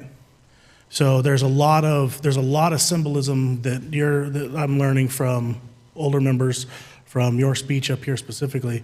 But again, going back to specifically what your question was, as a newer member, and of course I haven't gone through this yet. I plan to very soon, but as you alluded to earlier, speaking to what your ideological belief is based on the symbolism, and as you've alluded, you're going to get information, digest that information, and apply that to your own belief system based on your own perception of reality.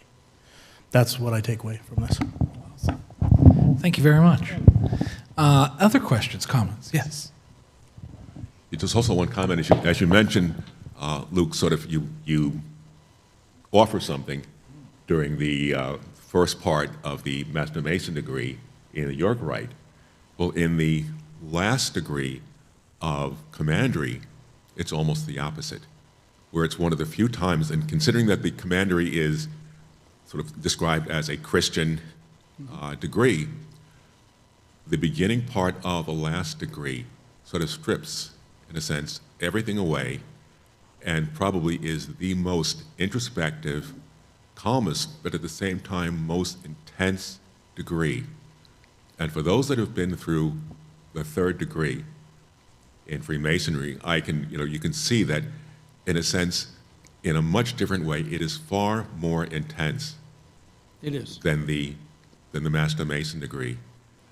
And it's because of, once again, the meaning. Right. And the more meaning that you get from it, the more intense and the more difficult it is. Absolutely. So, and this is where in a sense, the individual comes through. Because in a way, sort of, we all have it's not our own reality, but our own perception of reality. And that's the key, because reality is reality. Right. If you're hit by a stone that's thrown in anger, or you're hit by a stone to move you out of the way of an onrushing car, the reality is you're hit by a stone. Mm-hmm. The perception is the key. And I think that's one of the things that all of this really is involved around. What is your perception of the reality? And Freemasonry helps your perception rise. And that's different with every single person.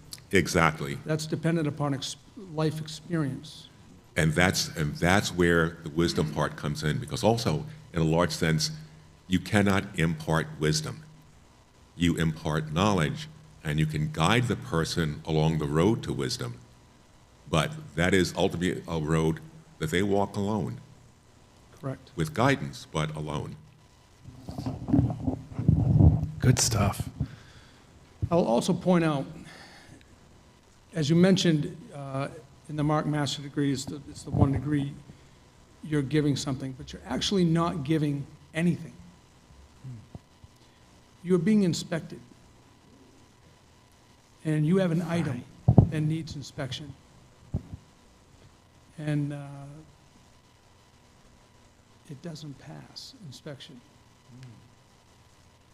And that's where the story begins. So you're not technically giving anything, meaning self-sacrificing anything. Right. You're there to receive a wage on work you've done, yet you haven't done. Right. Good points. Other questions, comments? I've got one question, and I don't know the answer to it. And I don't know if anyone in the room knows the answer to it. So, Commandery is, as has been described, as a Christian order, or an order in defending the Christian faith. Exactly. Do you know if there are other orders similar to that, to the other major religions, right? Judaism, Islam, Hinduism. Are there other Masonic orders, knowing that Masonry is a global fraternity? Are there orders that are parallel to Commandery for the other major religions? I can't say there's not. None that I know of. Right. And the major part of being, I believe, Christian-based is, it stemmed from Europe. Yeah. And the original medieval Knights Templar were English-based, protecting the pilgrims trying to follow the path of Jesus. Yeah. So it would be hard for potentially another religious group that may not believe in the path of Jesus Sure. to try to undertake that meaning. However, do they have their own paths that their redeemers may have walked? Quite possibly. Are we privileged to know that? Unlikely, Right. because we're not of that religion. So a better person to ask might be a Blue Lodge Mason of a different religion. Thank you. Other comments and questions? Oh, there's a YouTube one. Sure, I'll read the YouTube comment. We have here, how would you say failure might relate to creativity, and both of these to realization of wisdom? Failure in reference to the Mark Master Mason degree mentioned.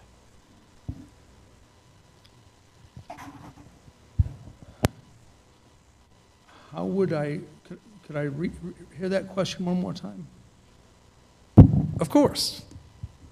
How would you say failure, in reference to the Mark Master Mason degree that we were talking about, how that might relate to creativity, in both of these, creativity and failure, to realization of wisdom, of becoming more wise through that creativity and that failure and that degree? Okay. As we probably all well know, failure is literally the basis of creating things. You try it one way, you fail, you find another way. As far as it's creating a way to be more wise, again, that would fall on personal experience, personal endeavor, and it would really determine what a person is looking to get out of Masonry. Are they looking to get the full enrichment of all knowledge? We're all going to fail at some point. I fail every day. Do I find different ways because of my failure to create new ways of achieving more success? Absolutely. So failure and creation go hand in hand, I would, the way I understand it. It would be tough for a successful person to say he's never failed, when it's the failure in him continuing to endeavor to try different ways that creates the success. It's just my opinion. Awesome, great answer. Any other comments in the YouTube channel? Nope, none here anymore in the room. Seeing none, thank you very much. Thank you for having me. It's been a pleasure being a first-time speaker at the Maine Masonic College. And I would thank everyone for showing up and everyone that's showing up virtually. Have a wonderful day.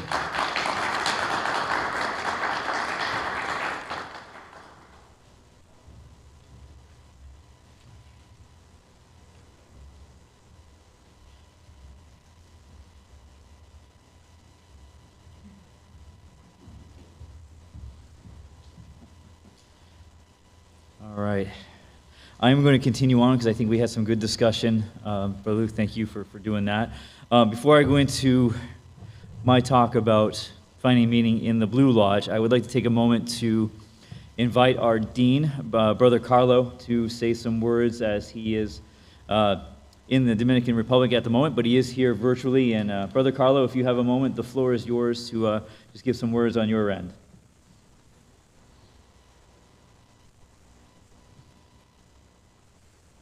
Recording in progress.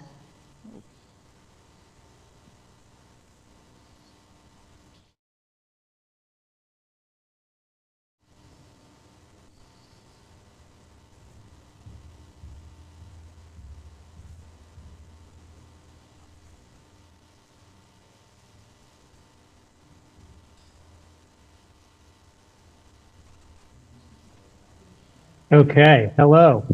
Am I coming through? Yep, your mic is coming through. Okay, great. Thank you very much, Brother Brian, and for the whole, to the whole Maine Masonic College. And how's my audio coming through? Okay.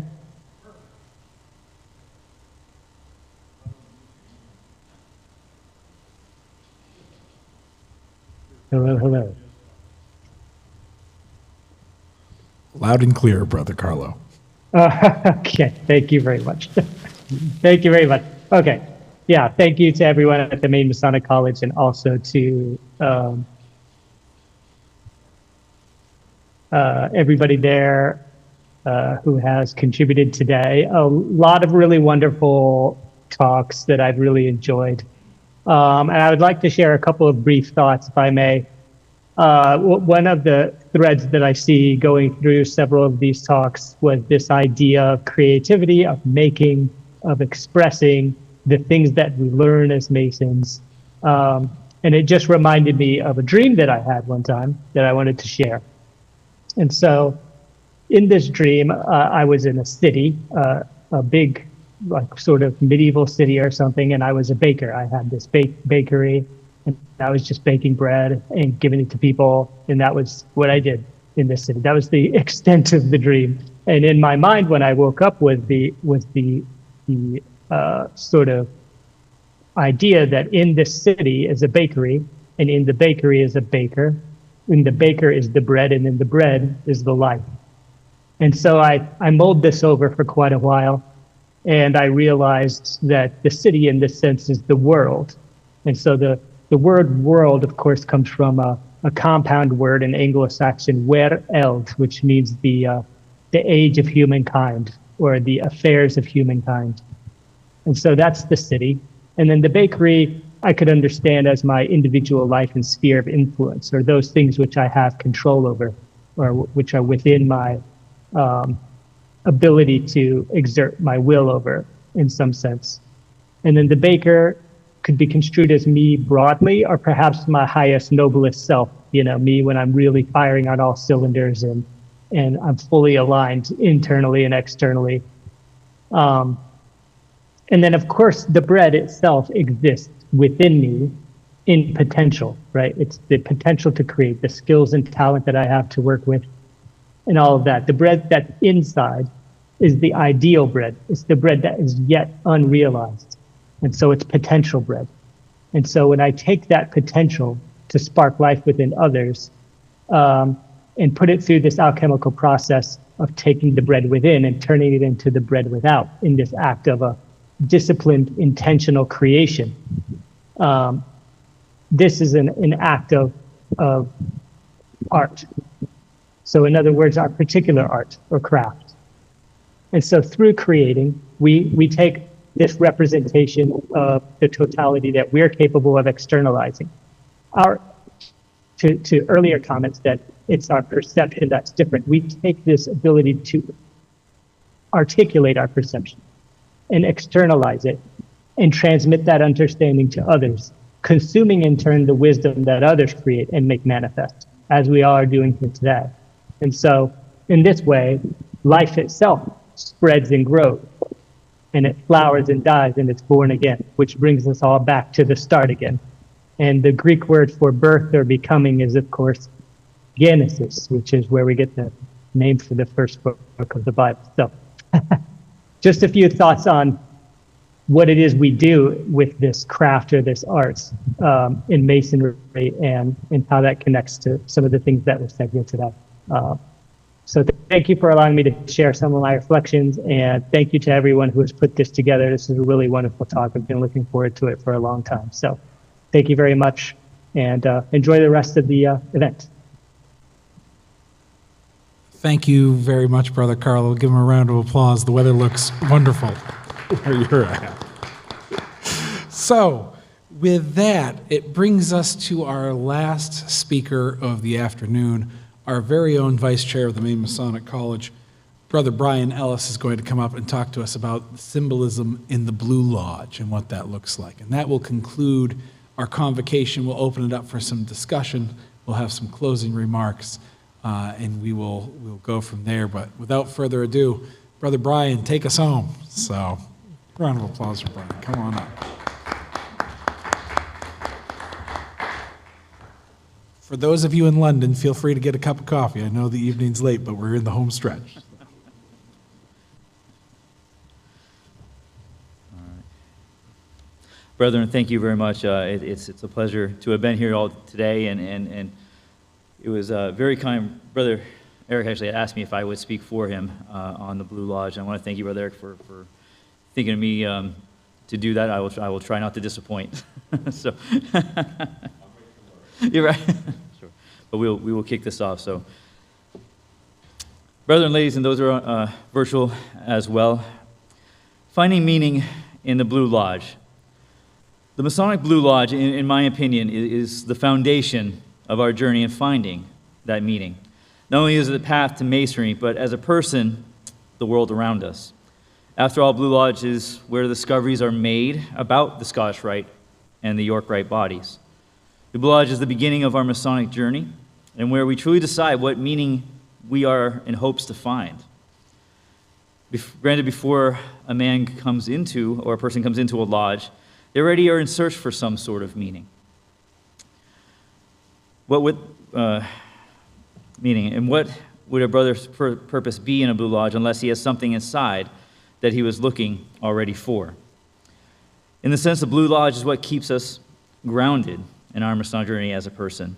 Like the Scottish Rite and the York Rite, we pay our dues here, and because of that commitment, we are finding entities to carry onward to the other appendant bodies.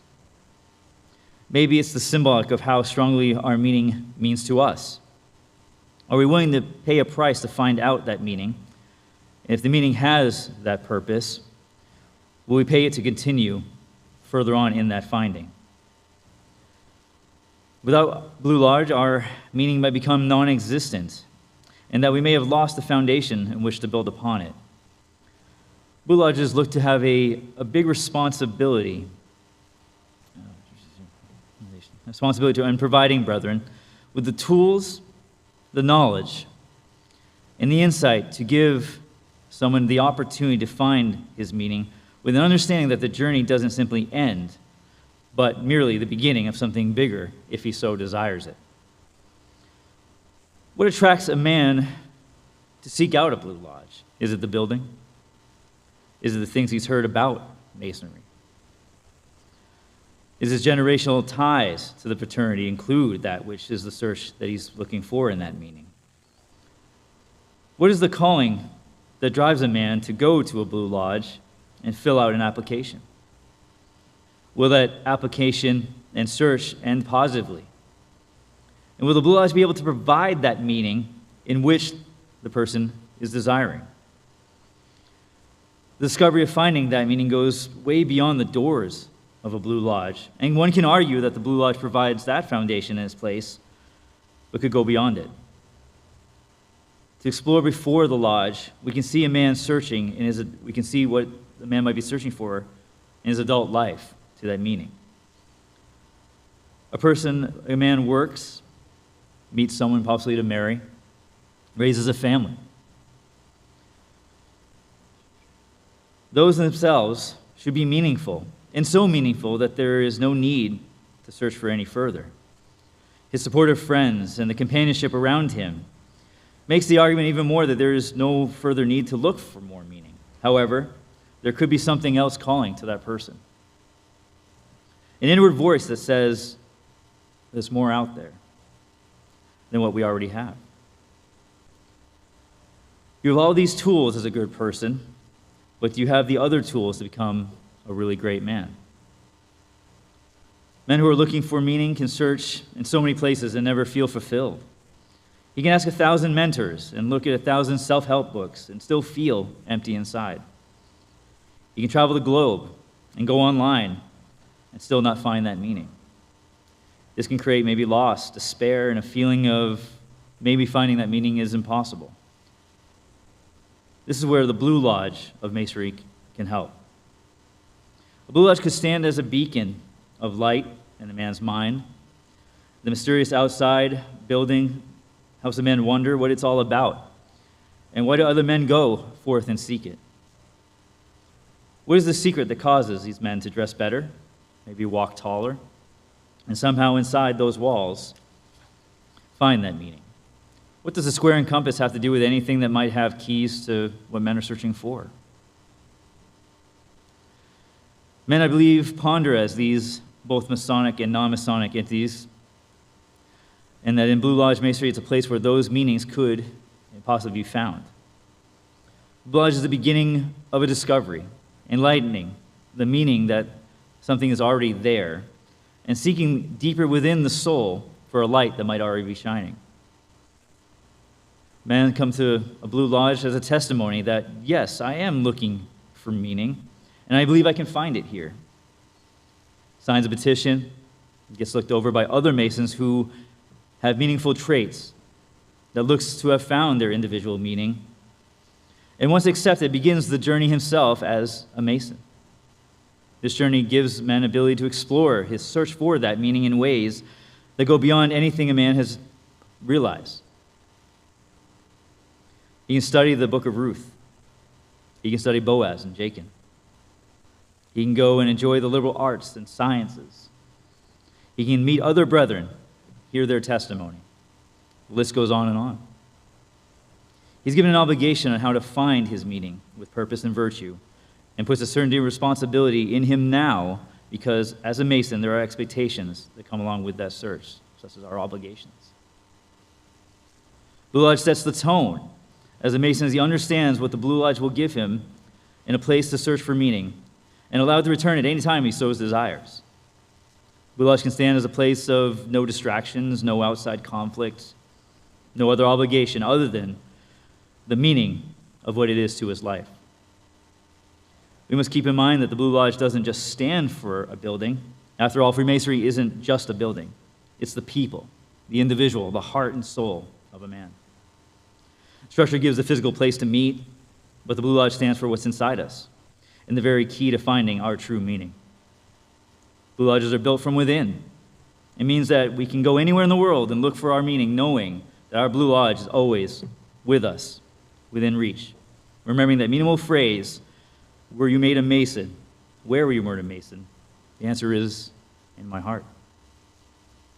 Blue Lodge Masonry becomes a purpose and a place where we feel if we are losing our meaningful way, we can return from when we're outside our boundaries and become neutral again. It's a place where we are feeling if the world is too much, we can turn to it and be centered. The Blue Lodge Masonry allows us to ask questions about ourselves and discover the kind of man we want to be, and connects to that meaning. What do we want to be? What is the meaning that we want to pass on? Is there more to explore? The realm of Masonry, where we can reach out to other amazing places and bodies, such as the Scottish Rite and the York Rite. Those bodies are influential parts of our Masonic lives and allows us to explore our meanings in ways that we may have not known before if we didn't begin at the Blue Lodge. The balance of the Blue Lodge and those bodies, I believe, are closer than we might expect. For if we find ways to communicate to our appendant bodies and our Blue Lodges, the meaning that we hope to find is greater because of the knowledge that we have received. Our Blue Lodge can be the very heart of every Mason and the home for whatever meaning has to be found. As a Mason grows older, becomes wiser, he will understand that the Blue Lodge is and always will be the place which meaning has and was found. If the time ever comes that he should serve as an illustrious deputy of the Scottish Rite, an eminent commander of the Knight Templars, or just a simple worshipful master in a Blue Lodge, he will understand and appreciate the beginning of where it all took place to find that meaning. The men who have talked today before me, great brethren, who have inspired others to go find meaning in ways that maybe go beyond the normal realm of a brother. I believe they found their meaning and in turn looked for more to these appendant bodies, and by applying that, they believed of those virtues and thought it'd be worth instilling them to us. These men walk with example, and what is finding that meaning provides the door of other realms of Masonry that anyone who wishes to explore them can, if they so desire. Blue Lodge is a home of welcoming, and like those brothers, and no matter where the meeting takes place, there will be greater men like us and yourselves to assist you, if you choose to, along the way. Brother, that's my take on the Blue Lodges.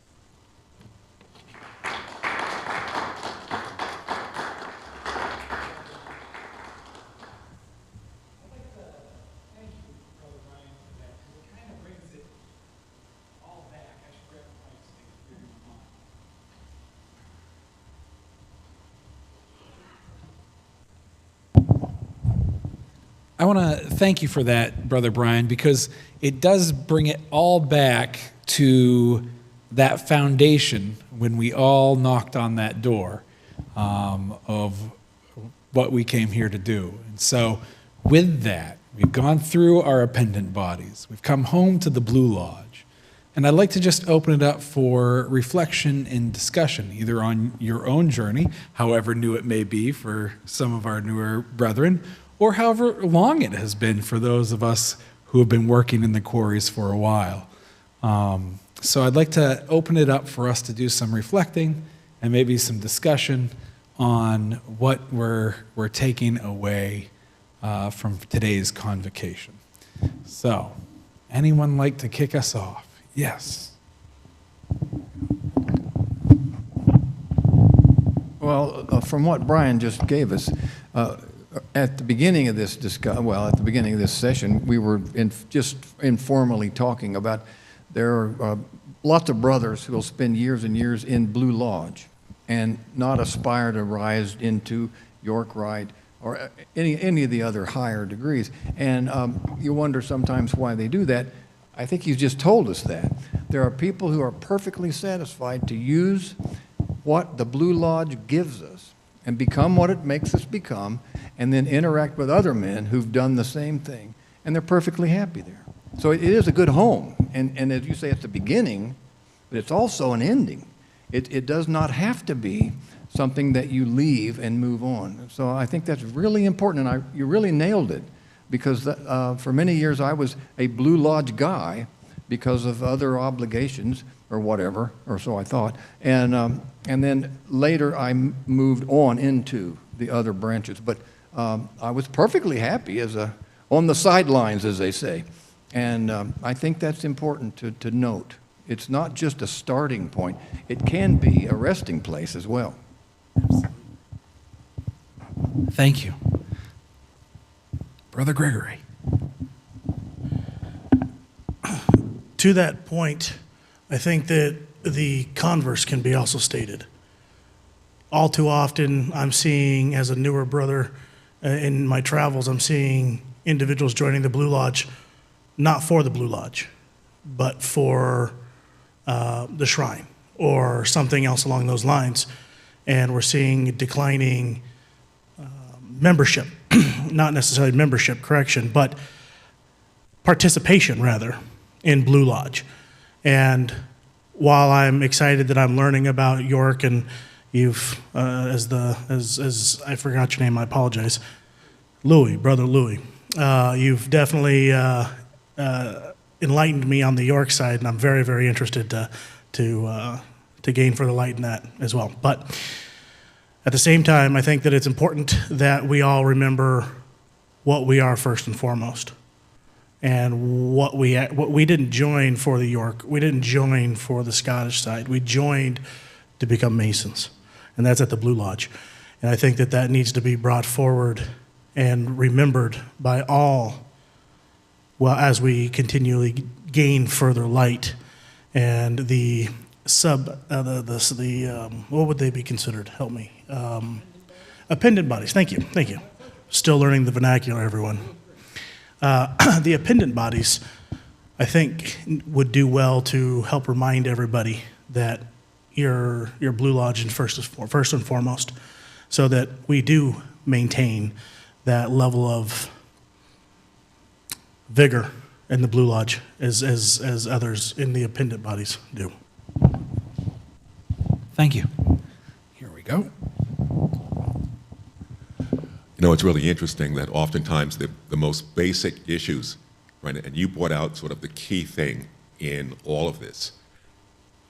One of the key things you said, and when we talk about sort of the meaning, and we talked about it in the York Rite, the Scottish Rite, the Blue Lodge, but Brian, one of the things that you said is, where were you made a Mason? You said, in my heart. And that is the key, because you actually, when we talk about meaning, you actually bring meaning to the lodge. The lodge is not going to give you meaning.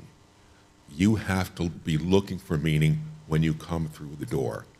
And I think that is the nugget that so often gets left. And when Brother Gregory, when you're talking about how they go into the shrine and they go into these other things, but what is it that they want in their heart? What is their why? Why did they come to the lodge? Did they come to the lodge?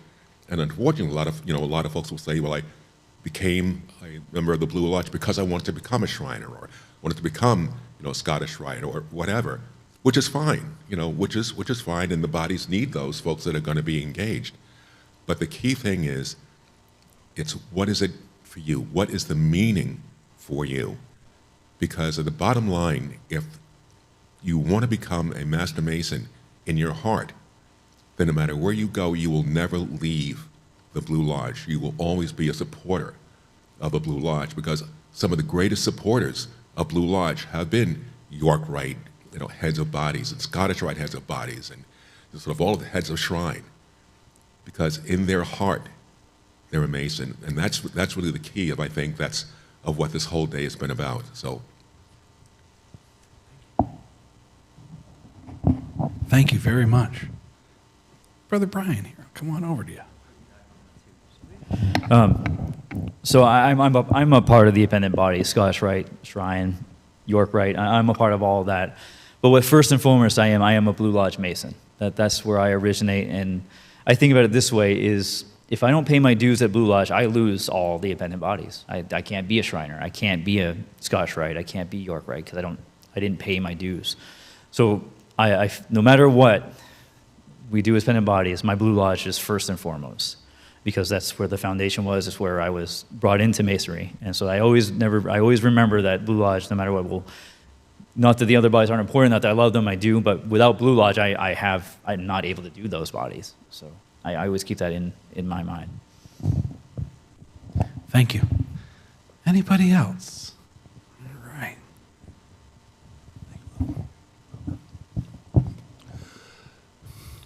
Think about where we're speaking to a lot what Brian shared with us today, and Blue Lodge Masonry being the foundation, being our mother's house, so to speak. We many of us do join the appendant bodies. We become a part of it. We find ourselves enriched and participating and taking that on as part of our lives. But at the end of the day, when our mother calls, we should go to her and support her first before we trek into other areas. And it's very important. But for me today, every one of you speakers, Louis, a brother from the Philippines, JB, who I have the pleasure of working with in the Scottish Rite as a fellow active, every one of you presented your knowledge, your part of Masonry, very eloquently. You're very knowledgeable. This was the best explanation of York Rite Masonry that I've ever received. You know your subject well, and you present it well, Louis. Thank you. You can teach an old dog new tricks. We touched on the older Masons, the more seasoned Masons, the newest Masons among us today. But collectively, we all have something to learn from one another. And the path I choose for Masonry is to maintain an open mind, maintain humility, and to listen to our newer Masons. Ask them what is on their mind, and they will share. And we have two young Masons, newer Masons, who really are very observant and articulate their experience to date very well. And they're looking for the older Masons to give them, to express that knowledge, to convey that knowledge to them in small bites. We don't have to tell them, we don't have to be so eager to say, this is the way to go, this is how you should do it, but afford them opportunities to want to choose and to create an environment that's conducive for them to want to learn more, to want them to ask and to participate on the levels that are comfortable to them. For me, and Eric touched on that, we go through Masonry, we go through life, and at the end of so many years, we obtain a lot of knowledge, and we learn. We can apply knowledge. We can share that knowledge. We can't teach wisdom, and he uses the tomato to illustrate that. And another point is for us older Masons, it's okay. It's okay to listen to our newer, fresher Masons. We can learn from them. They can give us the best measurement, the best observation, the most up-to-date, the freshest perspective of who we are and where we are today. Because we've been looking at it for so long, sometimes we forget that, or we just fail to drop back and say, how am I doing? You can't conduct an assessment on yourself sometimes. You need the help of your brethren, and sometimes the fresher perspective is the best. And I learned a great deal sitting there at lunch with these two brothers. We can continue to go through life of being happy with what we're doing, and if that works for you, that's fine. But we must do it collectively. You know, we learned in the first degree that mankind were made dependent on each other for safety and security, promoting each other's welfare, rejoicing in each other's prosperity. If we go through life alone, we try it alone, we're not going to accomplish much. There's really no room for growth. You're only looking at yourself in a mirror and say, how am I doing? Well, it really takes a community to help you build, and that community relies on you to give to that. A great deal of meaning here today from all the bodies of Masonry, and for an opportunity to share and to listen to the experiences and how that contributes to our growth. Today's been very enriching for me, and I just hope I'm not getting off topic here, but I just want to communicate that even I've learned today, and I've been very enriched, and I've been very strengthened. And Brother Eric said it when I entered the door. He said, you know, he told me it was just great to be here, great to be with people. 90% of communication today is through social media, through the television, through the phone, but only 10% of it is actual FaceTime. We need to get out, we need to be with each other more. So my hat is off today to a wonderful, wonderful, enriching day. I want to thank the college for continuing their great work. It's there for those of us who want to participate and to take something back home and to share with others. And a special thank you to Brother Brian Ellis for inviting me. And I just want to say he's a very good voice for this college. He takes it around the state in everything he does. So, and Brother Luke Shorty, thank you for your leadership here. Keep up your good work, and just thank you. Thank you very much for a great day.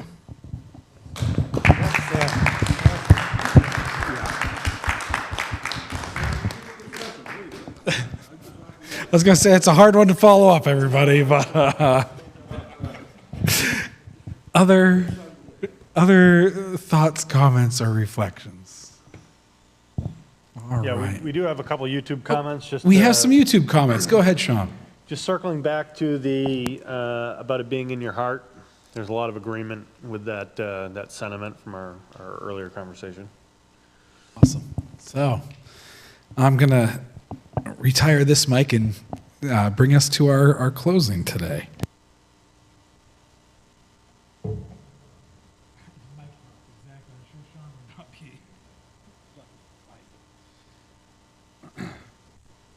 Wow. I agree with Most Worshipful that this has really been an insightful day.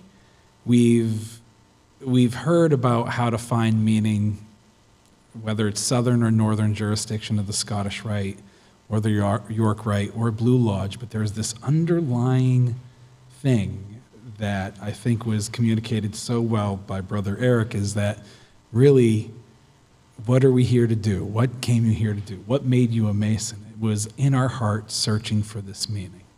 And you might have seen some things that were very intriguing to you today that may help direct your Masonic journey into the future. Or if you've been on this journey, you may say, wow, I never thought of it that way. And really the work of finding meaning is done internally, right? Nobody can do that work except for you.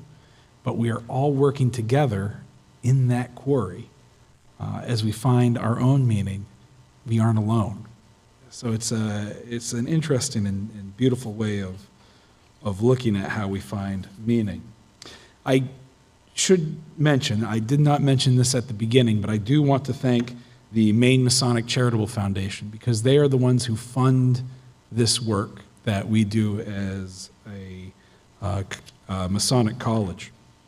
And I do want to also wrap up by reminding everybody that we're going to try to digitize this paper by Most Worshipful Walter McDougall called Civilization in the Mind, a Masonic Consideration. And I think you'll find some of the themes that we talked about and hit upon today are really put into great perspective and order in the words of Most Worshipful McDougall, who, from my understanding, is watching over in Milo, so thank you, brother. I do want to say thank you and either good morning or good evening to our brethren who are participating online.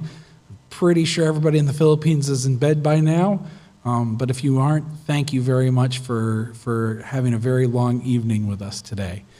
For our brethren in Greece and in London, thank you for joining. And over down in DC and Massachusetts, thank you for being here. If we did miss your location, please let us know in the comments where you are watching from. Brother Carlo, thank you for joining us in the DR. The last thing I'd like to do is I want to remind people where you can find out more about the Maine Masonic College. If you go to the Masonic Charitable Foundation or just do a search for the Maine Masonic College, it will bring you to our website. We have 4 more courses that are coming up in January. We've planned out the whole year, but I'm going to give them to you in small tidbits so you'll know what's coming right up. So October 19th, that's a week from today, we have Cardinal Virtues at Oriental Lodge in Bridgeton, Maine. And that's at 9:00 a.m. Feel free to please join us. That course will be taught by Brother Carlo in person and Brother Brian Ellis. November 9th is Music as the 6th Liberal Art. That will be at the Augusta Masonic Hall from 8 a.m. to 12 p.m. Really encourage you guys to go and join that one. Bring your listening ears. It's a great course. December 21st is when we start and kick off our virtual courses.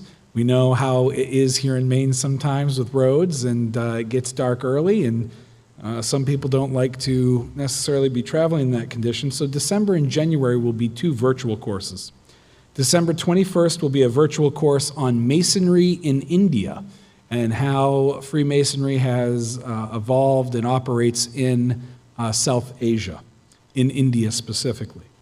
On the 11th of January, there'll be a virtual course, and that is titled, Is Harry Potter a Master Mason? We've got a wonderful brother who's done some research on Masonic symbolism in the Harry Potter series, so if you are available and have internet connectivity, we invite all of our brethren here in Maine and throughout the world to please join us for those sessions. And that tells you what we have for courses coming up. And with that, I want to thank you all for being here. Have a good evening, a safe journey to all the Masons who are here. And if you are watching from the 1st Masonic District, I hope you have a wonderful district meeting tonight. Thank you, everybody, and good day.